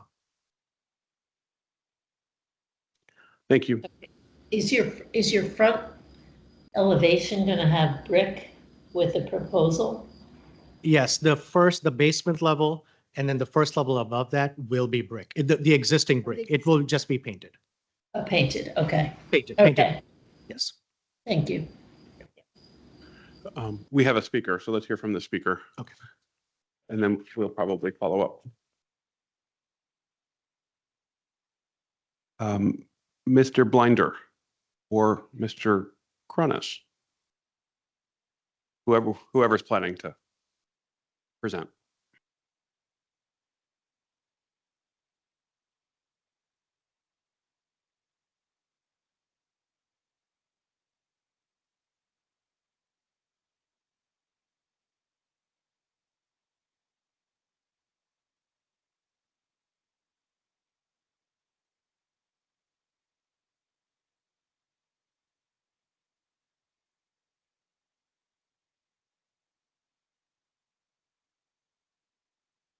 And before I begin, what I just handed out. I'm sorry, can you introduce yourself? So I'm sorry.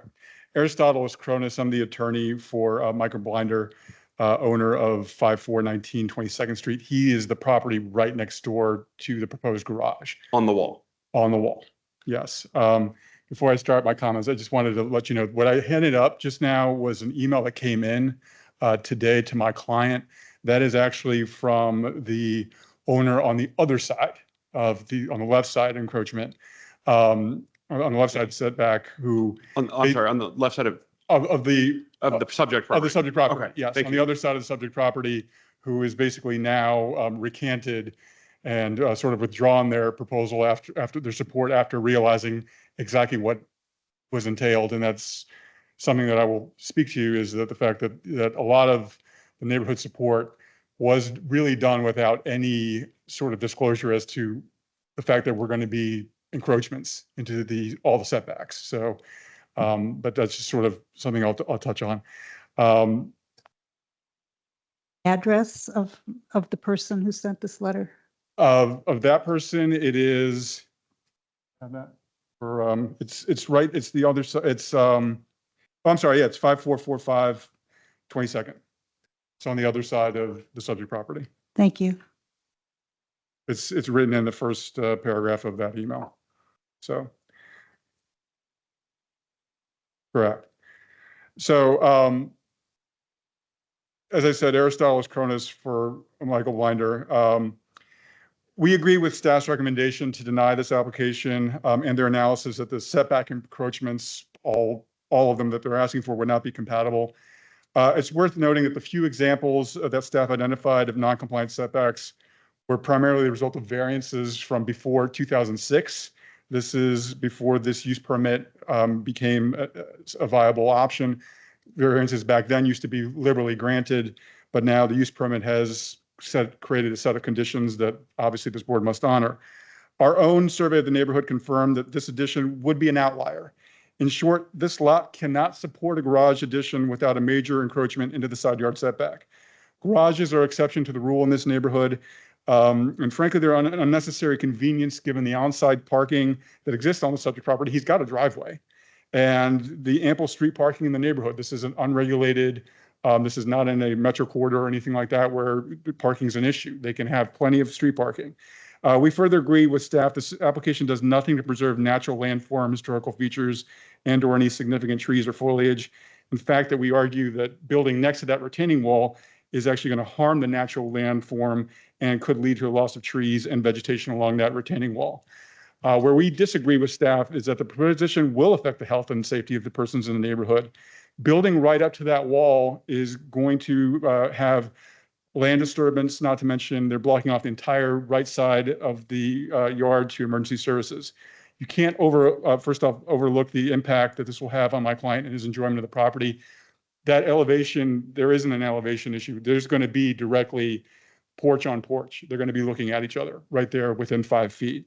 It's also worth noting that my client's not the only one who opposed this application. The letters in support now we've got against it, we've got both side neighbors and one across the street. I think once people realized what was happening, they withdrew their support on this. In the end, this is a proposal that just wouldn't be subject to a use permit. I understand a lot of what the applicants are saying here, but those aren't factors that this board can consider. I know it's a hardship story, but it's not part of what you're supposed to be looking at today. So thank you. Thank you. Hold on a second. I have just a quick question. If this project were coming before us without the garage, which I think it still would need to because there's a 2-foot, is that right? Or am I interpreting that wrong? Yeah, the back wall still needs to come before us, right? So if this project didn't have the garage, do you still maintain objection to the project? I think if we're just looking at the rear yard 2-foot cantilever, Yes. I don't think there's any issue with the 2-foot cantilever now. Obviously not. I mean, that's, again, we're looking, I mean, if you're talking a 25-foot setback to 23 and it's a cantilever, that's not anything that my client or frankly, I don't think anybody would be concerned about. But I understand that likely the applicant is not here for a 2-foot cantilever in the back. So. Right.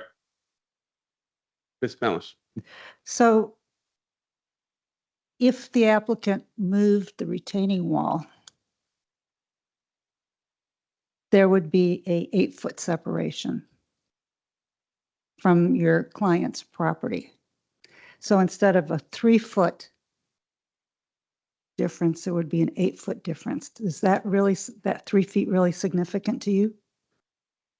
In terms of, well, I mean, I think let's put it this way. I think if they had the ability to have done something with that retaining wall, I don't think they would be here today, frankly. I personally don't think that re-engineering that retaining wall is something that that they can do. I mean, but if they could do that by right, I mean, that's a different story. But I mean, again, it's not, I think that's still going to cause a problem at the end of the day, even if it's just a 3-foot separation between, at some point you need enough room to be able to maintain that wall. What we're concerned about is the fact that, any repair or maintenance of that wall is going to require, frankly, a trespass onto my client's property, particularly if it gets moved into, now closer to my client's property line. If they're considering moving it towards the property line, then obviously at that point it's going to be any kind of maintenance would require a trespass, frankly, to do that. So it's not something that my client needs to assume the burden of for the sake of the fact that they just want a garage. So. And the other point being that there is no longer any access on the right side to the back. That's important, yes. How does that affect your client? I think I think my client raises that issue from a emergency perspective. This is not just his concern, it's also the concern of what happens if you need to access the property in the back for any reason. But yeah, I mean, it does create a concern that now you're basically creating an issue where you can't access the back of that property. That's just a public safety concern for the existing home, my client, the neighbor in the back as well. I mean, it's not just confined to, I mean, at the end of the day, I think the Board of Zoning Appeals also has to sort of protect applicants from themselves or any potential future owner of this property, right? I mean, somebody buys this property later and they're stuck with no emergency access in the back, or they're stuck with a retaining wall they can't maintain, or with erosion, any things of that nature. I mean, you can't just be looking at it from it's all property, including the subject property, that I think the board has to think about what's happening with the potential dangers and impacts to. So. Yes, it is an unusual situation because that remaining 3 feet is not open air. It's dirt and a wall, which is a little bit different than what you would see if it was on a level grade. Thank you. Right. Can I just follow up on that wall? So one of your positions is that you're concerned about future maintenance of the wall, but that wall belongs to the subject property. So if there's a problem with the wall, they still own the 3 feet on the other side of the wall, less than 3 feet, because the wall takes up something. But so that would be their problem. They're creating their own hardship to dig that wall up if it needs maintenance or to be replaced, right? Understand, of course, but I mean, it is different when you're looking at it from the perspective of now they can only access it from one side. But it is their side though. No, understand that, but it's not giving them that much leeway. And in particularly if talking about the potential redesign of moving that wall even closer to my client's property, that would even be, that would even create more difficulties in maintaining that wall. Again, I think doing anything structurally to that wall is not a good idea at this point, given the age of it, given again, we're also looking at a runoff issue as well, because what we have there is existing vegetation that is performing an actual function of absorbing a lot of that rainwater and everything that would come off of that hill. What now they're proposing would be that water going straight into the roof of their garage. I mean, I think that's really right there at where the garage meets the porch of their, that's literally what they're proposing here with building up to the side of a hill. So do my colleagues have any further questions for the speaker?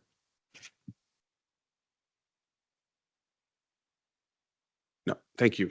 Thank you. I have a question for staff. If that garage, if that garage were detached, it can be 1 foot from the property line? Is that a correct statement? Yeah. What's in my memory, I'm testing my memory. My memory is that there is no, it would have to be a story and a half, right? So it would be too tall to qualify as it is. But my memory is that there's no minimum detachment as long as it's detached. Is that correct? I think it would need to be at least 8 feet away. 8 feet away. Okay, thank you. So Separation. that totally wouldn't apply anyway then. For some reason, I thought it was a foot detached. Thank you. Mhm. Ms. Malice. Just still wrapping my head around the facts here. Yeah. The staff report says that the existing right side setback currently is 17.1.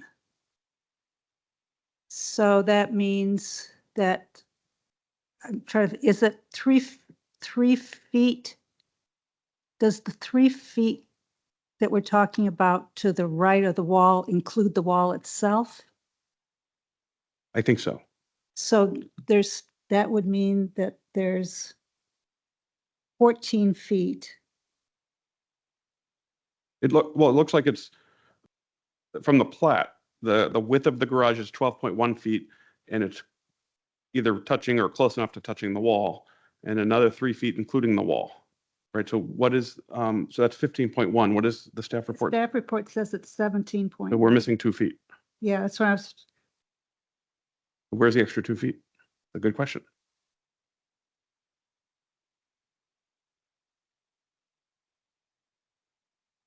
Now, obviously. But we're going by the plat, right? I mean, even Yeah. the plat The controls. plat versus, but I was just looking at the staff report Let here. me go back up to the staff report. Because there's an 11.9 setback on the left. I think I was taking the 12.1 foot wide garage plus the 5 foot setback from that right, garage yes. to the property line. So add it up for me. The 12.1 foot wide garage plus the 5 feet from the garage wall to the right side property line would be 17.1. So there is it's not So it's built right up against the Where did wall. I come up with 3 There feet? is a space between the garage and the wall. How much from including the wall? I guess the question is, including the wall, how much space is there to the property line?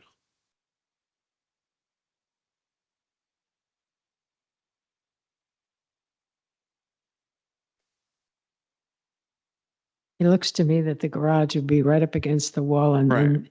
then there are 5 feet to the property line. Where did I get the 3 feet figure that we've been? I don't know. I think someone said that. Oh, there's three. So it was stated that the wall to the actual property line Is is 3 3 feet. feet. But from the documents in front of us, it looks like it should be 5 feet. But it says Mr. Rissy portion has of the wall to some be answer for removed. us. Sort this out for us. Yeah, you may just look at the proposed basement plan. It shows where the existing wall is, and there's about, Proposed well, basement. it's measured as 2 foot 8 Do you have a page inches, number? No. Oh, bring it up. Okay. 14 of 77. Yeah, if you look down there in the corner, there's 2 foot 8 inches between the existing wall location and the property line, and there's 5.5 feet 2 inches between the property line and where they're proposing the wall of the garage, which would replace that wall to be. So there's a little bit of space, including the wall is 2.5 feet, and then a little over 2.5 feet from the wall to the property. And for the length of the garage, the wall's removed. Correct.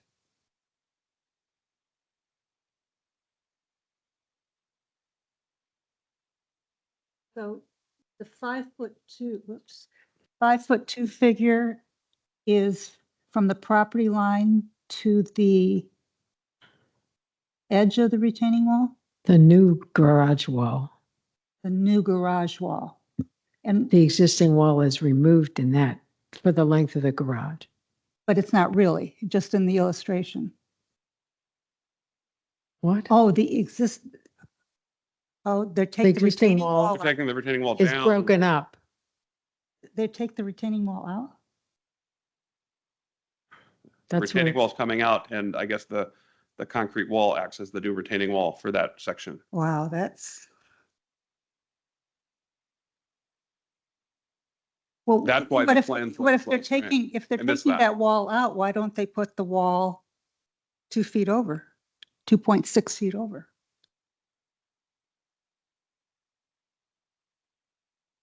If the side of the garage serves as a new retaining wall, I mean, in my mind, I'm not sure that changes the facts here, that's true.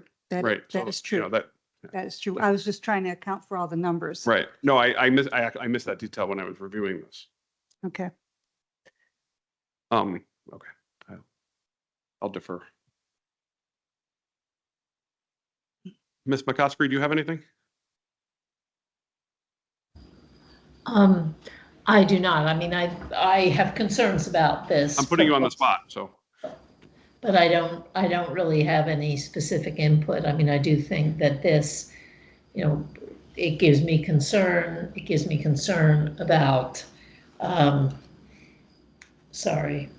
the adverse effects on the health and safety of people in the neighborhood. And again, that it's not consistent with the policies because it just fills up too much of the site. And so not consistent with zoning related policies of the county. That's kind of where I'm sitting right now. Thank you.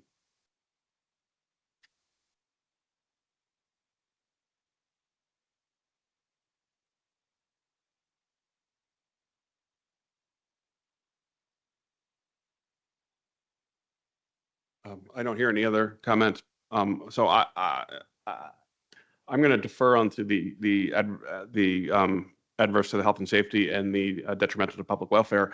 I just am not convinced that this is compatible with the neighborhood. I don't think that the burden of preponderance of the evidence has been met, that there is other garage, let alone an encroachment to this extent on the side of the property. And so what we have here is an applicant's desire to have a one-car garage over the establishment of a compatibility in the neighborhood.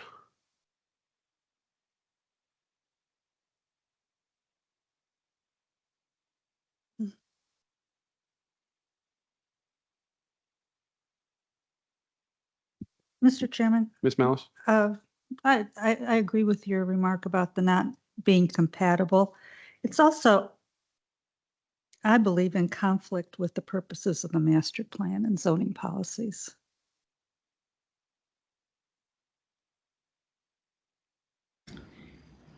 So I'm going to, again, as I like to do, make a suggestion as to the proposed resolution that's been provided for us.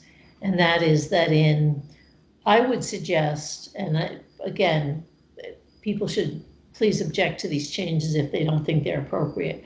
I would suggest that we strike the word not in the second whereas so that it reads that the proposal will affect adversely health or safety of persons residing in the neighborhood. And also in the fourth whereas, we also strike the word not. So it says, whereas the BZA finds that the proposal will be in conflict with the purpose of the master plans and land use and zoning policies of the county. So I would strike the not in those two whereases, in addition to the fact that we don't have a not in the last whereas. Thank you, Ms. McCoskey. I'm confused. So You want to say that it will affect adversely, it will be detrimental, and it will be in conflict. I did not include the detrimental one to public welfare or injurious to property, but I did strike it in the one that it will be in conflict with purposes of the master plan. And then we leave the let's see, 1, 2, 3, 4.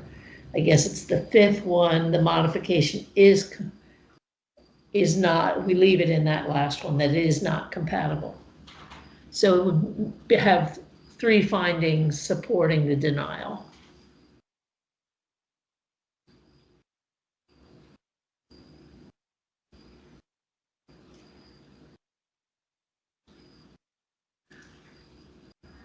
Okay. If anyone does prefer to not make those changes, happy to. They're not necessary. They're just what I would do on my view of this. Ms. McCroskey, I have no objection to those additions, and I'm prepared to make a motion. Ms. Mellis. I move that the Board of Zoning Appeals adopt the attached proposed resolution denying the use permit V-1200, V-12066-25-UP-1, subject to the conditions listed with the following changes. The second, whereas we strike the word not so that it reads will affect adversely. In the fourth, whereas we strike the word not so that it reads will be in conflict with the purposes of the master plan, et cetera. And that's it. Thank you, Ms. Mellis. Do we have a second? Second. A motion for denial with those 3 amendments made by Ms. Malice and seconded by Ms. McCoskey. Is there any further discussion? Hearing none, I'll call the roll. Ms. Malice. Aye. Ms. Freshman. Aye. Mr. Kumana. Nay. Chair votes aye. Motion for denial passes 4-1. I think. Sorry, I got left off the list. Oh, I'm sorry, Ms. McCoskey. Did I skip you? I am so sorry. Yes, that's okay, but I will vote aye. Motion passes. I counted you, but I didn't call on you. Motion for denial passes 4-1. I think we might have been a little negligent in not offering this applicant the ability for either a deferral or to get this project approved without the garage, because they were asking for setback relief other than the garage. And so if the applicant were interested in that, I would be interested in reopening that and either going for a deferral or I don't know if it's even possible, but to do an approval without the garage on it. Be in favor of that. I have no objection to a deferral, but I cannot commit to other, support the new project. Is that how does the applicant feel about that? If we do a deferral to November Wait a minute. Well, to submit new plans for approval? or for, not for approval, but for a hearing.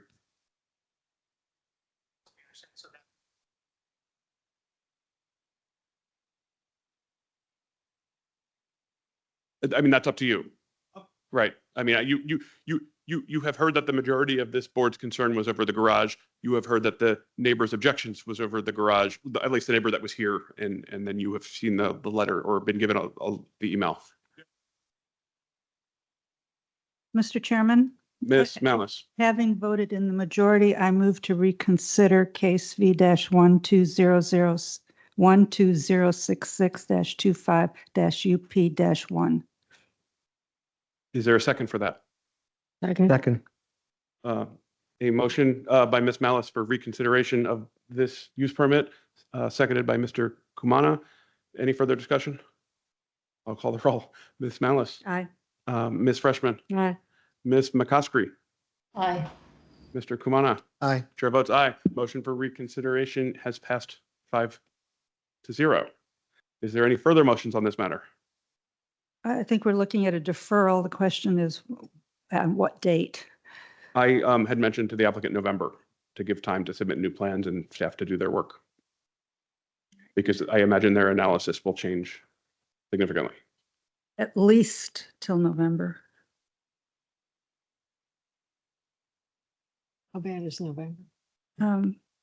Mr. Chairman, I move that the Board of Zoning Appeals defer case V-12066-25-UP-1 to the November 19 BZA hearing.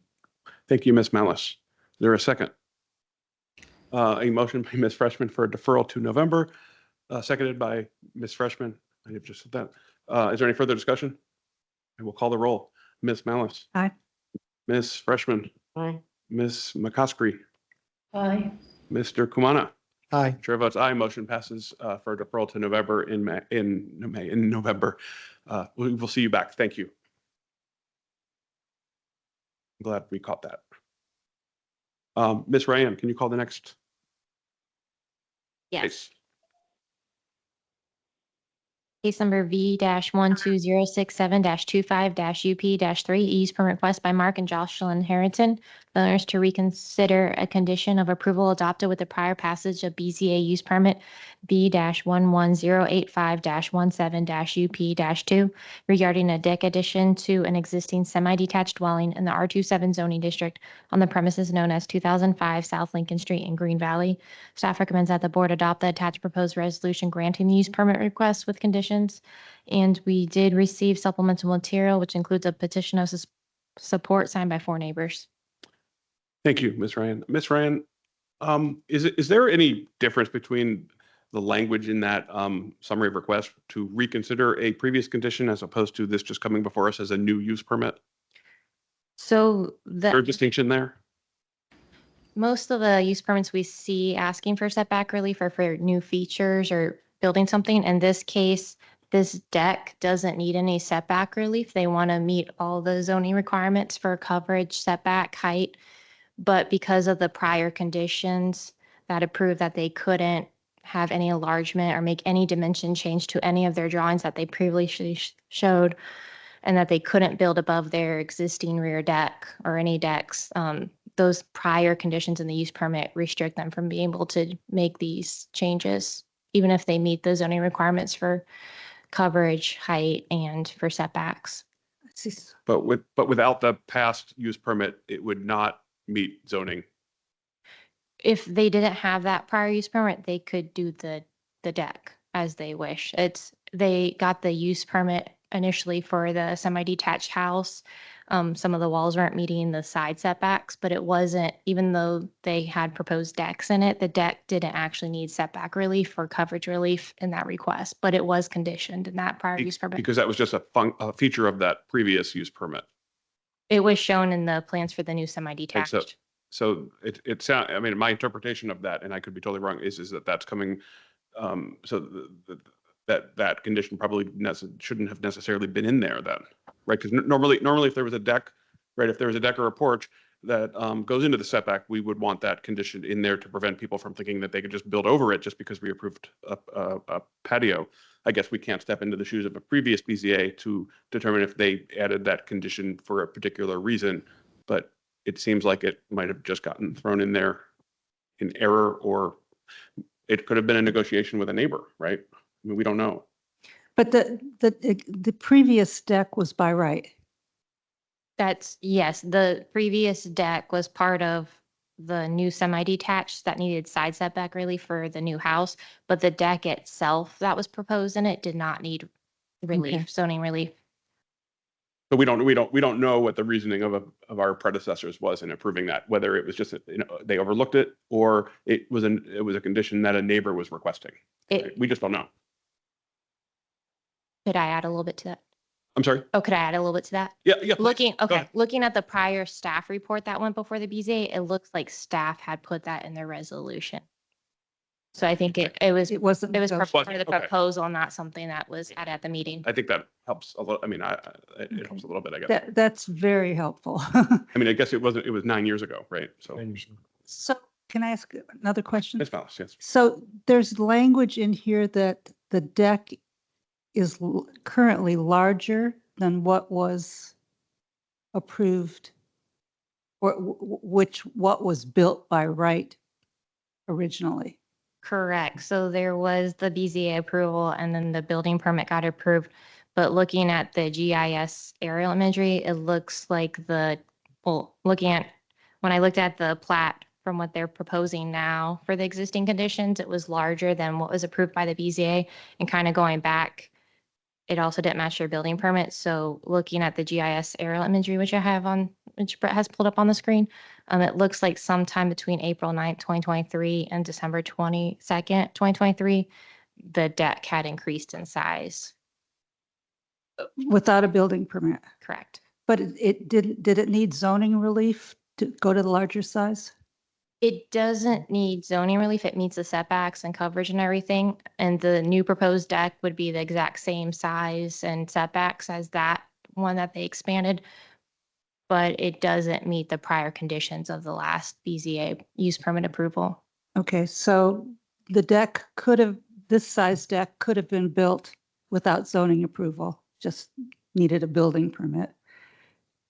And what's being proposed is the larger size deck to be built above it. It would be the same size as this current deck they have on site. So this request is to kind of get approval for this current size that extends beyond what the BZA saw at their last use permit, as well as building an exact same footprint above it on the first floor, because this one currently exists on the basement level. Not something we see where project that can be built by right is still coming before us because our predecessors put a condition that affected a by right portion of the project. So the upper deck can also be built by right. Per like zoning regulations, but it's the conditions from the last use permit that is restricting them from doing so, and that's why they're here. So if this board sees fit to grant that, to reconsider, would we literally just be striking the condition from the 2017 use permit? Would that be staff's view? So to reconsider a motion that's already been adopted, you need someone was in the majority to make that motion. Ms. McCoskey has a hand up. Okay. I think it's new. I'm hoping it's new. Well, it isn't new, but I actually do want to respond to that comment because I think that we're not reconsidering a motion from before. We're reconsidering whether the condition should be applied. And so really, it's not a question of reconsidering the prior action, it seems to me, but in fact, we are just have before us a new, I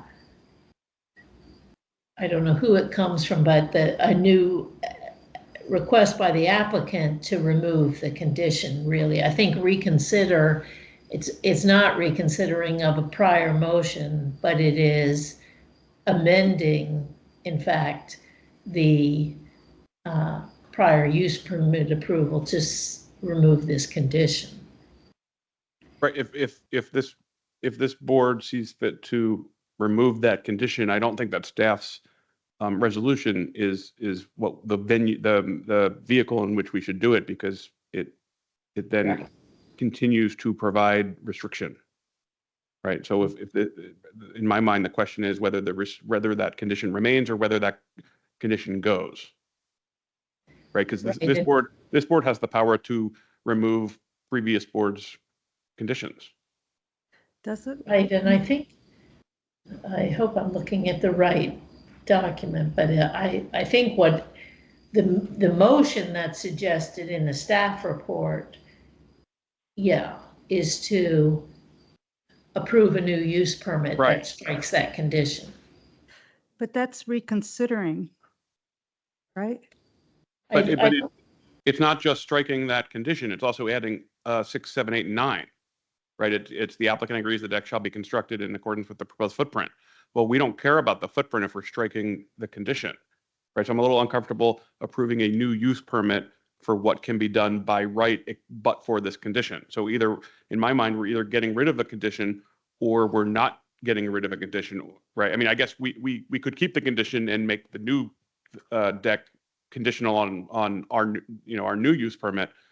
But my preference would be, if we're approving this, that we do it in such a manner where we just remove the condition so that this applicant is free to do what they choose by right in the future. And that would seem like what we're really doing is amending Yes. the prior use permit. But they added new conditions. And that's what's throwing me off. That's why I'm uncomfortable with if this board hears from the applicant and we want to move forward with this, I am uncomfortable with doing it using this proposed vehicle to do it. I think we have the authority to alter the resolution, the conditions that a previous BZA put on. So for instance, let me just take one example. We've added that the applicant agrees that the deck shall be constructed with the footprint shown on the survey and the drawings attached to this staff report. Right. That, what I'm understanding is this is this is actually by right. That's what I'm getting at. Right. This is actually by right. Right. So they don't need our approval to do that. But assuming we remove the condition. Right. Right. That's right. I think that's right. Does staff have any opinion on that? And then it agrees that portions of the building that encroach into the required side setback shall not be built over. That condition was just for the things that needed relief in the prior use permit, like the building walls and things that received right side setback relief. We just wanted to put something there so they didn't build over what the BZA had previously approved. Good. So should that have been in the original motion then? The original staff report? I think that was kind of covered under the first condition. It was covered under there, and now we're taking part of that first condition out. But it also was covered in condition 4, which is the problem one, correct? Saying Right. that the new building shall not be built over. Right. And that the rear decks and all that shall not be built over. That's the problem condition. Right, but they don't really mean it because there are portions of it that they're saying shouldn't be built over. Right. Like we could just strike and the rear decks. I don't know if the rear balcony or front balconies are conforming or not, but what's before us right now is the rear decks. So in my mind, the remedy here is to alter the previous number 4 to strike out rear decks. But it seems to me that what number 7 does, it does it a little better. It does a similar thing, but it also removes the condition about being built over from any part of the prior approval that was allowed by right. And it only says that if you have any portion of the approval that encroaches in the setback, that's the part you can't build over. And isn't that what we would want to do? So we're not faced with the situation we're in now again at a later date? If something by right was part of the rear Yes. balconies?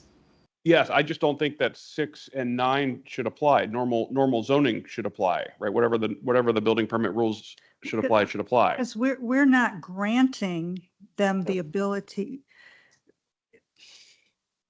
Right, I Right, think, I understand what you're saying now, so I Yeah. agree with you that 6 Okay. would not be necessary. or I mean, or Or 8, not, right, right? Because if 6, 8, and 9 wouldn't be necessary because that would only be, the zoning administrator would only need a plat if that's part of their normal process, not for anything to come before the BZA.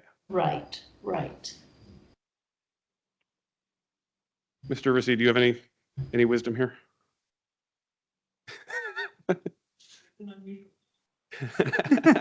Yeah, it's unusual.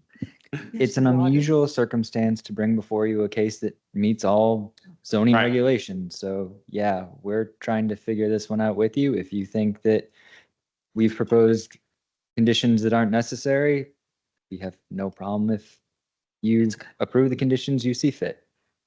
I just don't want to be in a position where we're approving a plat here and then 5, 6 years, 7 years, a new owner comes by and wants to do something by right, and then we're doing this again and causing pain to this applicant or future applicants. So, but why don't we hear from the applicant and then we can continue this lively discussion.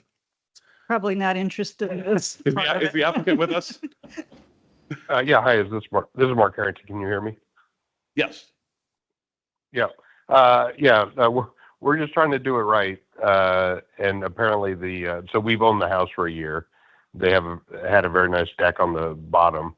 The main floor has a sliding door to nowhere, and it is we want a deck exactly that's like on the bottom, on the main level, and then screening in the bottom porch. And so we put in a building permit in March, and then we're informed that because of the prior approval for the building of the house had these conditions, that we had to ask for this use permit. And so we're just trying to do it right. And whatever you need us to do. I did see I read the report, the staff recommendation.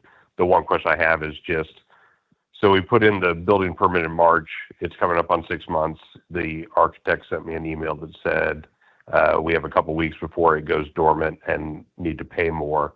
And so just trying to figure out if I do need to submit a building permit for the deck I didn't build, how to do that, whether that's altering the current building permit for the second deck or another permit, and just trying to figure out how much that's going to cost me.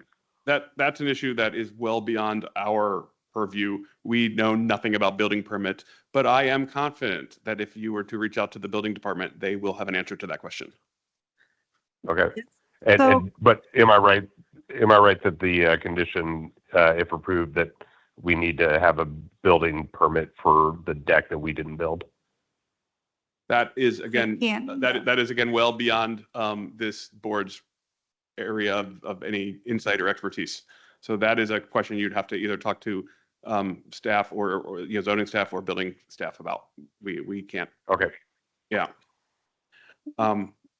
Thank you for your comments. We don't have any speakers. Ms. Malice, did you have a question? Yeah, so also the gathering of neighbors' signatures is moot, since this is by right. If that's what this board decides to do, right? I mean, it depends which way we go and whether we. Well, I don't, if what we're trying to do is the minimum, and that's just Right.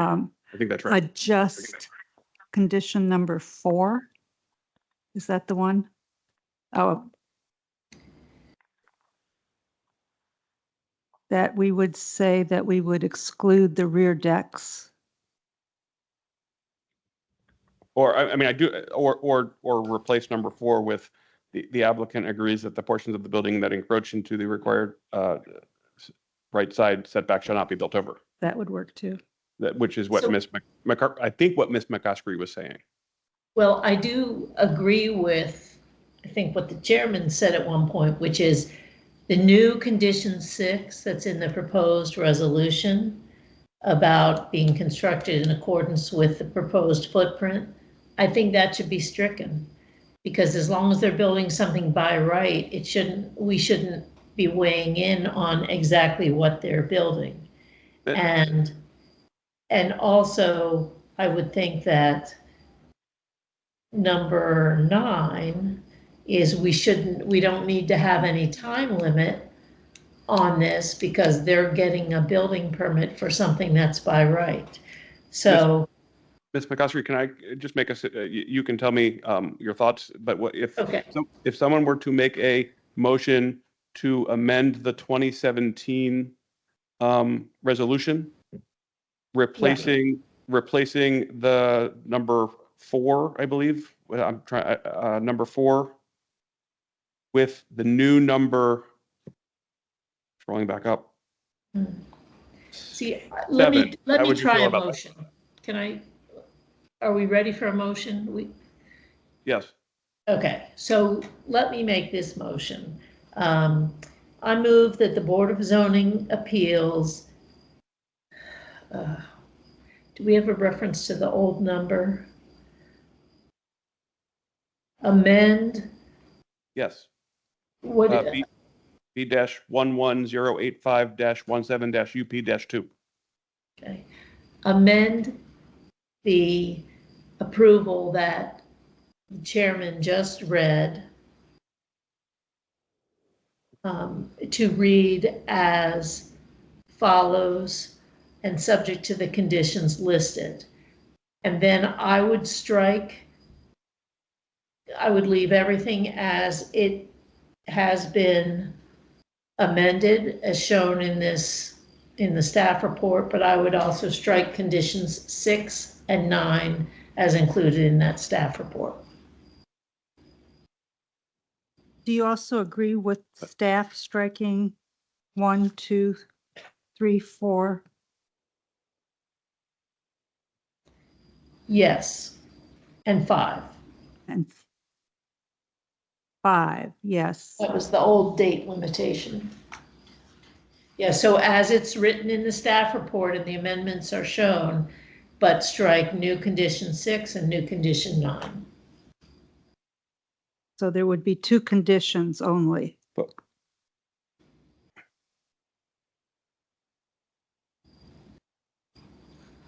And that would be I'm thinking, yes, I hear you. existing condition 7 and existing condition 8?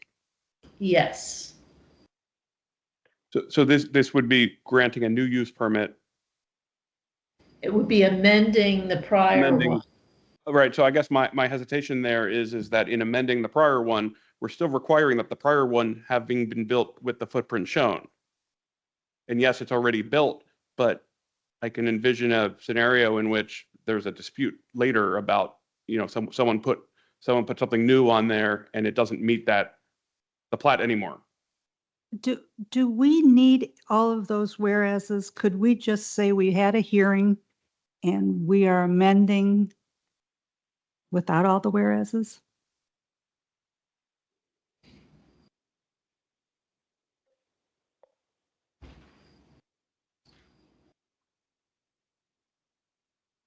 Right. We're not removing the requirement that the 2017 be built as advertised as appropriate. We're just simply trying to confine it to what was needed for that specific use permit.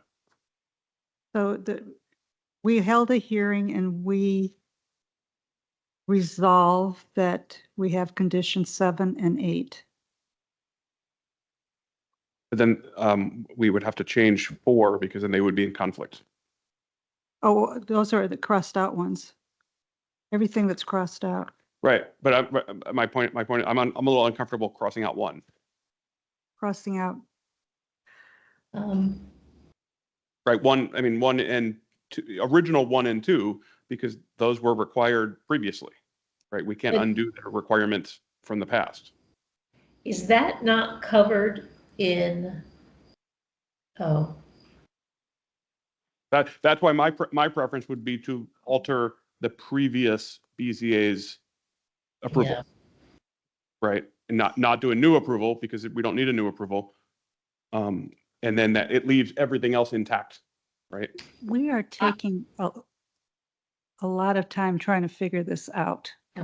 I suggest that we, unfortunately, I think the best tack for everybody would be if we defer this for 1 month so that we can get our I think so too. wording correct, and then we can have a proper motion.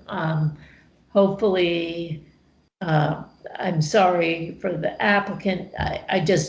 I think it would be best if we get it written in a way that's going to accomplish what we need. Well, the applicant is still seeking a building permit. It would, And has expressed concern about the cost, and, right. And, which we have no authority to right. assist with, right? And I guess he's not going to get a building permit unless we fix this. Yeah, the conditions from the last use permit are what's holding. Yeah, Right. I am inclined to agree with Ms. McCroskey that we're sitting here trying to wordsmith something that we're only now understanding the complications of. From my personal experience with building permits, the building office will give you a 6-month extension, no questions asked. That was just from my experience when I was working on my project. From when, so they give you a period of time from when you file for the building permit, and then you get one without good cause. For whatever that's worth. Mr. Rizzi is grabbing his microphone. Yeah, it's not my turn to speak, but It's Mr. always your turn Chair, to speak. you seem to have a path forward that you've proposed, but not put into a motion that anyone could vote on.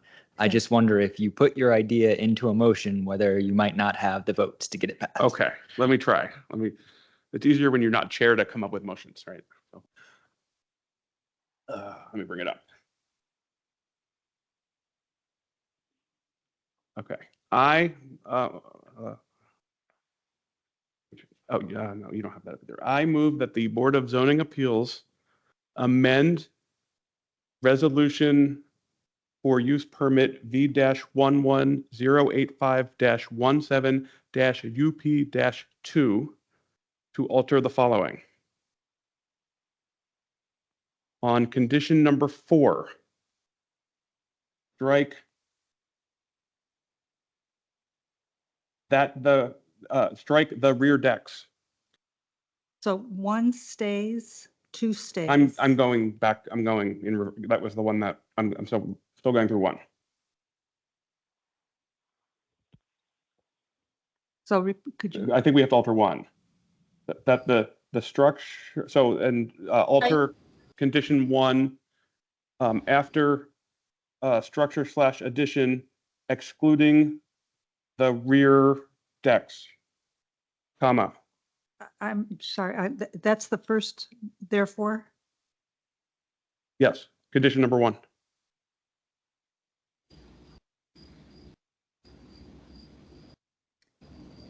That says applicant agrees that the structure shall be constructed in accordance with the footprint shown. That the applicant agrees that the structure / addition, excluding the rear decks, shall be constructed in accordance.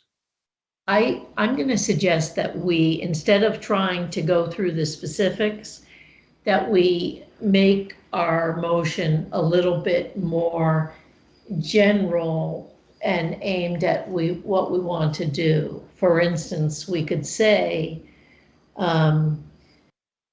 that we amend the prior motion to permit any by right, any features in the drawings that are permitted by right to be How about built over or whatever. we exclude any by right, Or instead of by right, project. let's just say any features of the proposal that meet all zoning requirements. Could we even simplify it more by saying that we amend the motion to allow the rear deck to be built over? Mr. Chair, Mr. Rissy. we have been on this one a while. If it's not out of place, I might suggest we just defer this to the end of the agenda. I can work on some revisions of text based off of what I've heard. Okay. And once everyone else, Motion to table this To the end. item to the end of the agenda. Anyone, I seek unanimous consent to table this to the end of the agenda. Hearing no Agreed. objections, it's tabled. Miss Ryan, can you call the next case? Yes. Case number V-12068-25-UP-1, a use permit request by Peter Vanderpool with Peter Vanderpool Architect on behalf of Gary Engel and Elizabeth Ellen, the owners, to permit a side setback of 4.8 feet to the screen porch and porch eave instead of 8 feet to the screen porch and 5 feet to the porch eave as required, and to permit a total aggregate side width of 15 feet instead of 18 feet as required regarding a side porch addition to an existing one-family detached dwelling on a corner lot in the R6 zoning district on the premises known as 1457 North Longfellow Street in Westover Village. Staff recommends that the board adopt the attached proposed resolution granting the use permit request with conditions. Thank you, Ms. Ryan. Do my colleagues have questions for staff? I do. In the existing condition section, it refers to a building permit, B-B1100990. I was wondering what year that building permit was issued.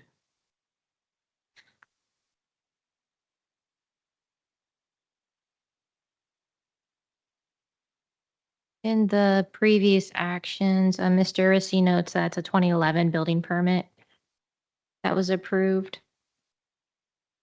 So that's 2011? Do you want to know when it was finalized? Is that? No, I wanted to roughly know the time frame of that building permit. I believe so, the 2011. Okay, thank you. Is that the convention? The first two are the date? Or is there no? Yes. No. Okay, thank you.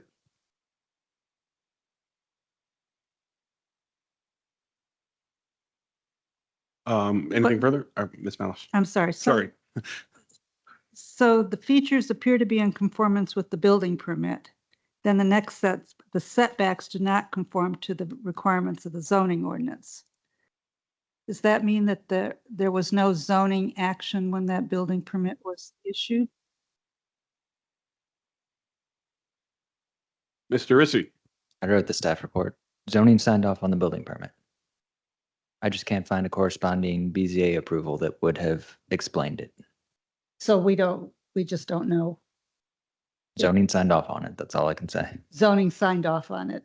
Okay, that's what I wanted to know. Thank you. Is the applicant with us? Come on down. Thank you for bearing with us to the end here. We have one more, but not quite the end, but getting there. Would you like to speak to your application? I'm Peter Vanderpool, the architect for the project. The owner has Can an you existing speak into house the from microphone? 1940. Could you speak? And You can raise it if you need to. There's a button on the side of the podium.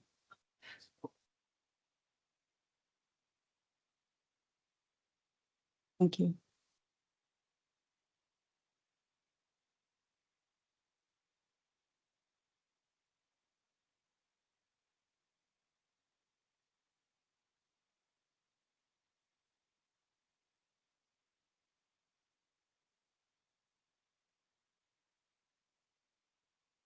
Thank you. Any questions for the applicant? They want to enclose and enlarge, right? And also enlarge. Okay.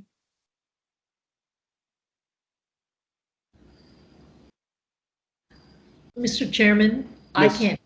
I can't hear anything. Is the applicant speaking? Yeah, Yes. very soft. Okay. Can you, is that microphone on? I thought it was. I thought I heard you through it. Can you hear me? Oh, I'm sorry. There's a little red light here that Yeah. says it's on. Is that better? Ms. I can McCusker? hear it. Thank you. Apologies. No problem.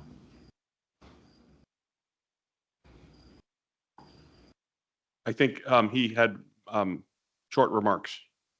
Okay. Is there anything you would like to hear? Do you have questions? Do you want me to have him go again? Can you just give me the gist of it? I didn't hear any of it at all, sorry. Sorry. Sure. It's an existing house and there was, when it was built, there was a opening on the porch on the right side of the house with an existing stoop and steps going down to the yard.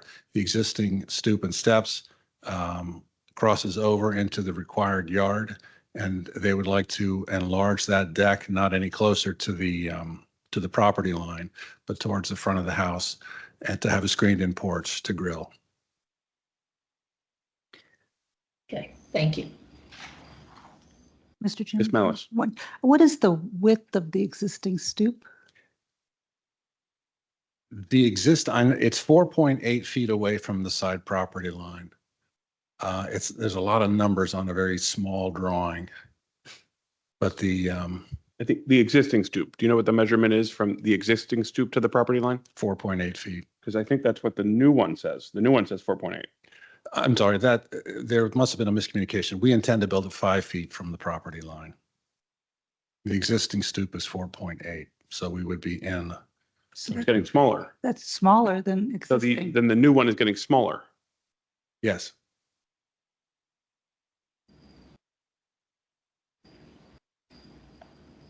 More about a concern for the fire code. We'd have to fire rate if it were closer than 5 feet. So it is not being enlarged, it is being It's being lengthened. lengthened. Yes. Oh, right. So, okay. Okay. Both being enlarged and, Yeah, so the existing stoop is not to be affected. We have a new platform. It's roughly the same size as the one you see existing. It's beyond that in this photograph. And that would be in 0.2 feet from the face of the existing stoop. Then a roof, screened-in porch over top. And you mentioned the fire code. How did that relate? Anything that's closer than 5 feet to a property line needs to be fire rated.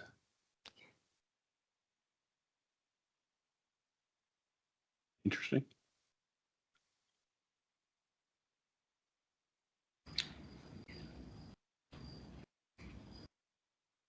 Does anyone want to try a motion, discuss anything? I'll make it if you put it up there.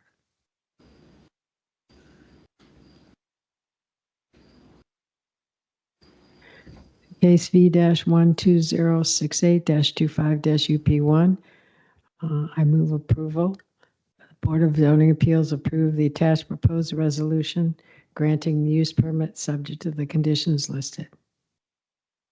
Second. A motion by Ms. Freshman, approval as advertised, seconded by Mr. Kumana. Is there any further discussion? Hearing none, I will call the roll. Ms. Malice, Aye. Ms. Freshman, Aye. Ms. McCoskey, I'm going to abstain from this matter. Mr. Kumana. Aye. Chair votes aye. Motion passes 4-0 to 1. Good luck with your project. Can you call the next case? Last case? Yes. Case number V-12069-25-UP-1, a use permit request by Hampton and Julia Barclay. The owners to permit a street setback of 19 feet to the porch, 17.8 feet to the porch eve instead of 21 feet to the porch, 19.5 feet to the porch eve as required, and to permit a rear setback of 20.8 feet to a deck and stairs instead of 21 feet as required regarding a new front porch addition, an existing encroaching deck to an existing one-family detached dwelling in the R6 zoning district on the premises known as 1720 North Barton Street in Lyon Village. Staff recommends that the board adopt the attached proposed resolution granting the use permit request with conditions. Thank you, Ms. Ryan. Do my colleagues have questions for staff? Let's hear from the applicant. Thank you for bearing with us here. It's a long night. Put the 9-month pregnant lady last on the agenda. We don't have that information in front of us, to be clear. I'm just kidding. Hi, my name is Julia Barclay from 1720 North Barton Street, and I'm here with my husband, Hampton. I think the staff report well represents the facts of the case, but I thought I could provide a little bit of color. We've lived on Barton Street for 4.5 years now and absolutely love it, having gotten to know our neighbors well. Every day we walk our two kids to and from school, one to Innovation Elementary and one to Early Steps Preschool right behind our house. And we really value the character of the architecture and the streetscape as we do. We're excited to be growing our family in just a few weeks. And while we considered moving farther out to a different house, we decided to stay and rather to invest in renovations to improve the livability and the curb appeal of our current 90-year-old house. The last thing that we are trying to do is to add a front porch to allow us to spend more time outside in front of the house, enjoying our street and talking to neighbors. Most of our neighbors have porches, and it's always been something we've admired and wanted for our family. The challenge is that the setback restrictions mean that we will be limited to a smaller porch that is not actually usable for a family like ours. 2 additional feet in depth will make all the difference. I've heard tonight 2 big considerations from this group. One is compatibility with the neighborhood, and the other is support from neighbors. And on the compatibility piece, I do feel strongly that this will make our house even more compatible with the neighborhood. The staff report shows many comparables in our neighborhood, and our neighbors have expressed the same. And then on the support from the neighbors, as you can see again in the staff report, we have 11 submissions of support, and people are really excited about it. They seem to think that our plan makes the house much better for the neighborhood, which I don't know what that says about our old house, but we're excited about it. So anyways, we're here today to ask you to approve the use permit for the front porch. And if you do, you're always welcome to come join us on the porch with our little baby boy. Question? I noted that you have a lot of input from your neighbors, but I didn't see anything from your neighbors to the rear. Yeah, we did reach out to them. Hampton went to both of them and dropped off our packet that was included in the staff report and spoke to one of them live, and she had no concerns, but she has 3 kids and didn't feel like the need to actually submit anything, it seemed. And then the other one, we left the packet and said, please reach out to us if you have any concerns, and they didn't reach out to us. Thank you. Mr. Chairman? Ms. Malice. Regarding the rear deck, that's an existing deck. Mhm. How did it come about that this is part of the package? That is a really good question. Thanks for asking. I'm sure you appreciate it. Yeah. So in 2022, we replaced our old deck that was there when we bought the house with a smaller deck. The old deck was really big, 345 square feet, and really ugly, quite frankly. And so when we replaced it with a smaller, like raised patio, we thought we were doing it in the same footprint, and we didn't even think we needed to measure the setback. We just assumed it was the same. So again, this is like, I guess, a case of begging forgiveness, but we truly didn't even cross our mind. And we used an architect to do it. So then we were very surprised that when we submitted this application, then they came back with the question around that. And then we did the measurements and realized that it was encroached by 0.2 feet. And we thought we could maybe cut the deck, but this seems like it would not be a great idea. So we were hoping for to just include this in this request as well. Thank you. Anyone? You look like you're itching to make a motion? No? Yeah. Sorry. Motion, Ms. Freshman. motion? Go ahead. I need the screen. Oh, sorry. Thank you. I move the Board of Zoning Appeals approve the attached proposed resolution granting use permit V-12069-25-UP1, subject to the conditions listed. I will second that motion. A motion made by Ms. Freshman, seconded by Ms. Malice for approval as advertised. Is there any further discussion? Mr. Chairman? Ms. Malice. I will just comment that it is an undersized lot and that it is also under width.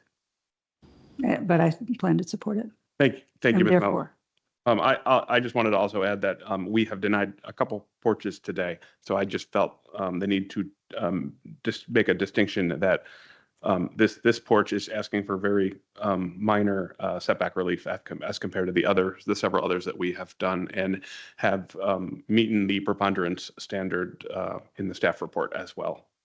And I don't think I need to address the rear deck of 0.2, an inch and a half maybe. Anything further? Ms. McCoskey has a hand up. Yes, I'd just like to briefly note that I have, it is a small lot, but I have been fairly consistent and will be consistent tonight about voting against this because there's a 4-foot porch standard in the ordinance that is consistent throughout the county, and it's more a matter of sort of sticking with that principle that I will vote against this. Thank you, Ms. McCoskey. I will call the roll. Ms. Malice. Aye. Ms. Freshman. Aye. Ms. McCoskey. No. Mr. Kumana. Aye. Chair votes aye. Motion passes 4-1. Congratulations for your project. Luckily, the score doesn't count. So Thank you. Thanks so much. can you call the case we tabled? Yes. Case number V-12067-25-UP-3, use permit request by Mark and Jocelyn Harrington. The owners to reconsider condition of approval adopted with the prior passage of BZA use permit V-11085-17-UP-2, a deck regarding a deck addition to an existing semi-detached dwelling in the R27 zoning district on the premises known as 2005 South Lincoln Street in Green Valley. And that staff recommends that you adopt the proposed resolution granting a use permit request with conditions. Thank you, Ms. Ryan. While staff is, I assume, going to put something on the screen for us based on what I see. Is the applicant still with us? I hope. Yes, I'm still here. Excellent. Bear with us. Well, I have a feeling we're going to get a proposed motion on the screen that we can then look at and debate thoroughly. Oh, yay. All right. Mr. Chair, if I may try and explain what Please. Brett is pulling up here. I put together two options based off of discussion I heard. One tries to follow what I thought your line of thinking was, and it just says that you are amending the prior conditions of the prior approval, adding in a couple places, specifically where you are giving the condition is specific to items that require relief, striking out specifically the rear decks, rear balcony, front balconies that all appeared to be by right, and just keeping it to the portion of the house requiring relief.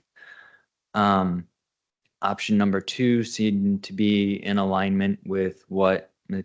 McCroskey was making a motion towards, and I just wanted to kind of put some language before you. Red is text that is being amended. Strike through is things that are being proposed to be strike through. Underlined is proposed additions. I like option A and would be proposed to make that motion, option 1. So move.